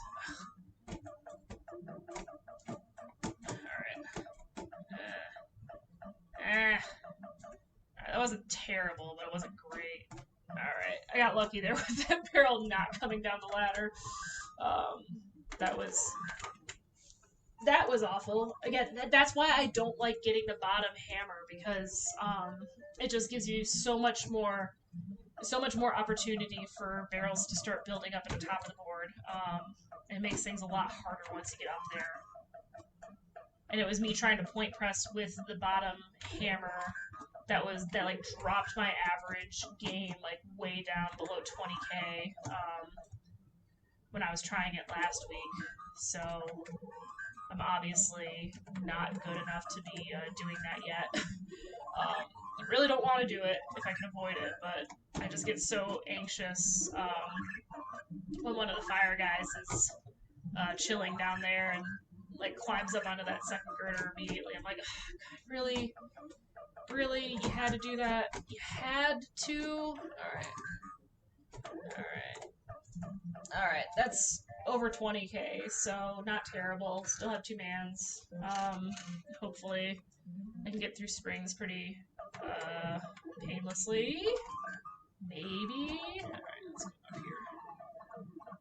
Alright, we're just gonna go for completion's sake. I'm not gonna bother grabbing the umbrella. Okay. Alright, boop, boop. Alright. That was really slow. I'm just getting tired, so my reaction time is going down a little bit on those. Definitely ready to, like, go curl up in bed and read some Chainsaw Man, go to sleep. Alright, we're gonna go up here, we're gonna climb all the way up the ladder so we can actually move. Okay, now we're talking a bit more. Okay. Alright, so we are breaking 30k on this run. So that's where, like, my minimum, oh please, like, I promise I don't suck at this game completely level is now. So, so 30k got broken. I still have 2 mans left, so I'm hoping to hit, nope, I was gonna say, hoping to hit that guy with the hammer. That'd be nice, but no. Danny can't have nice things tonight, as evidenced by the screen problems. Alright, so we're gonna run over here, grab that, we're gonna run up here, we're gonna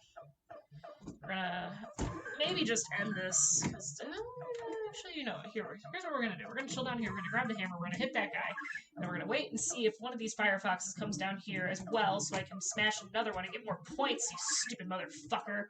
And then we're gonna hopefully get this guy to come down one of these ladders or freeze in place or run over to the other side completely so I can just jump over the rivet and clear the board. Excellent.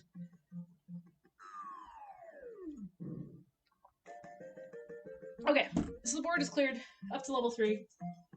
Pie Factory, if I can hit Pie Factory, then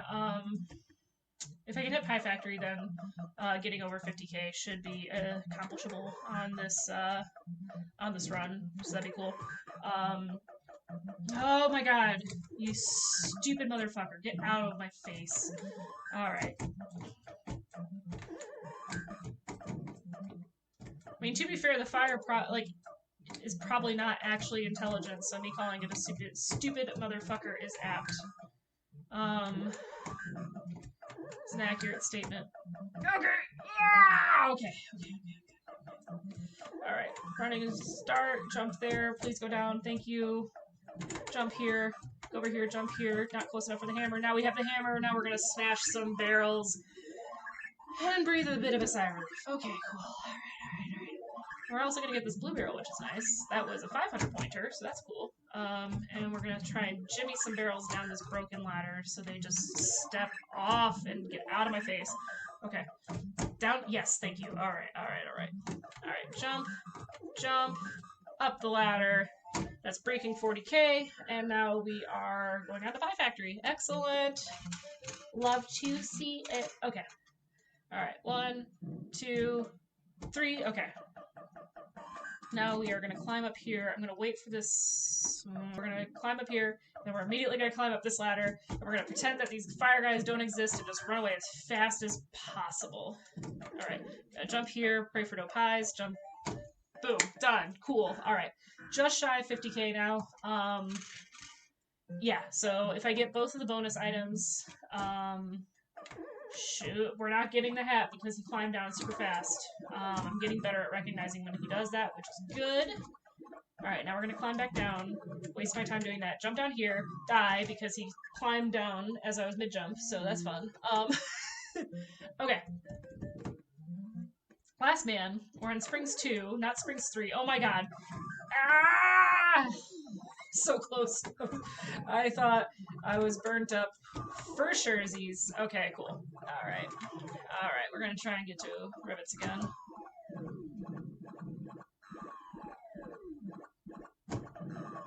Alright, cool. We're over here.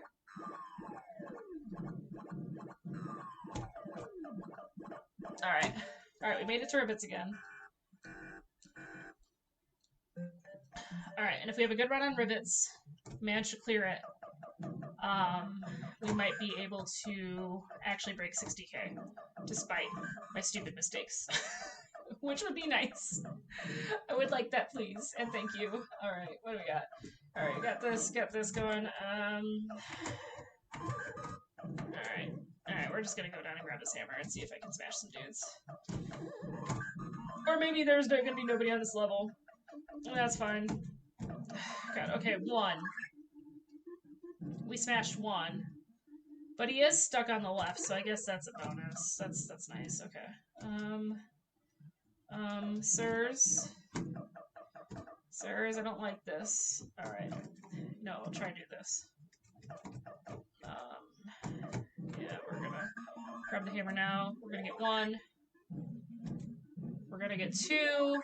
And that guy is prone to freezing now, so I'm just gonna use this advantage to try and get down here. I'm gonna get this. Oh my god. Oh wait. Oh fuck. God damn it. Okay. Alright, I'm gonna try and climb. Yes, there we go. Okay, I climbed up, coaxed him up, and he's gonna freeze a lot now. Because apparently that's a thing, is that like once they freeze once, they're much more prone to freezing. So that's beautiful. Even though he's in the middle, he's kind of stuck there.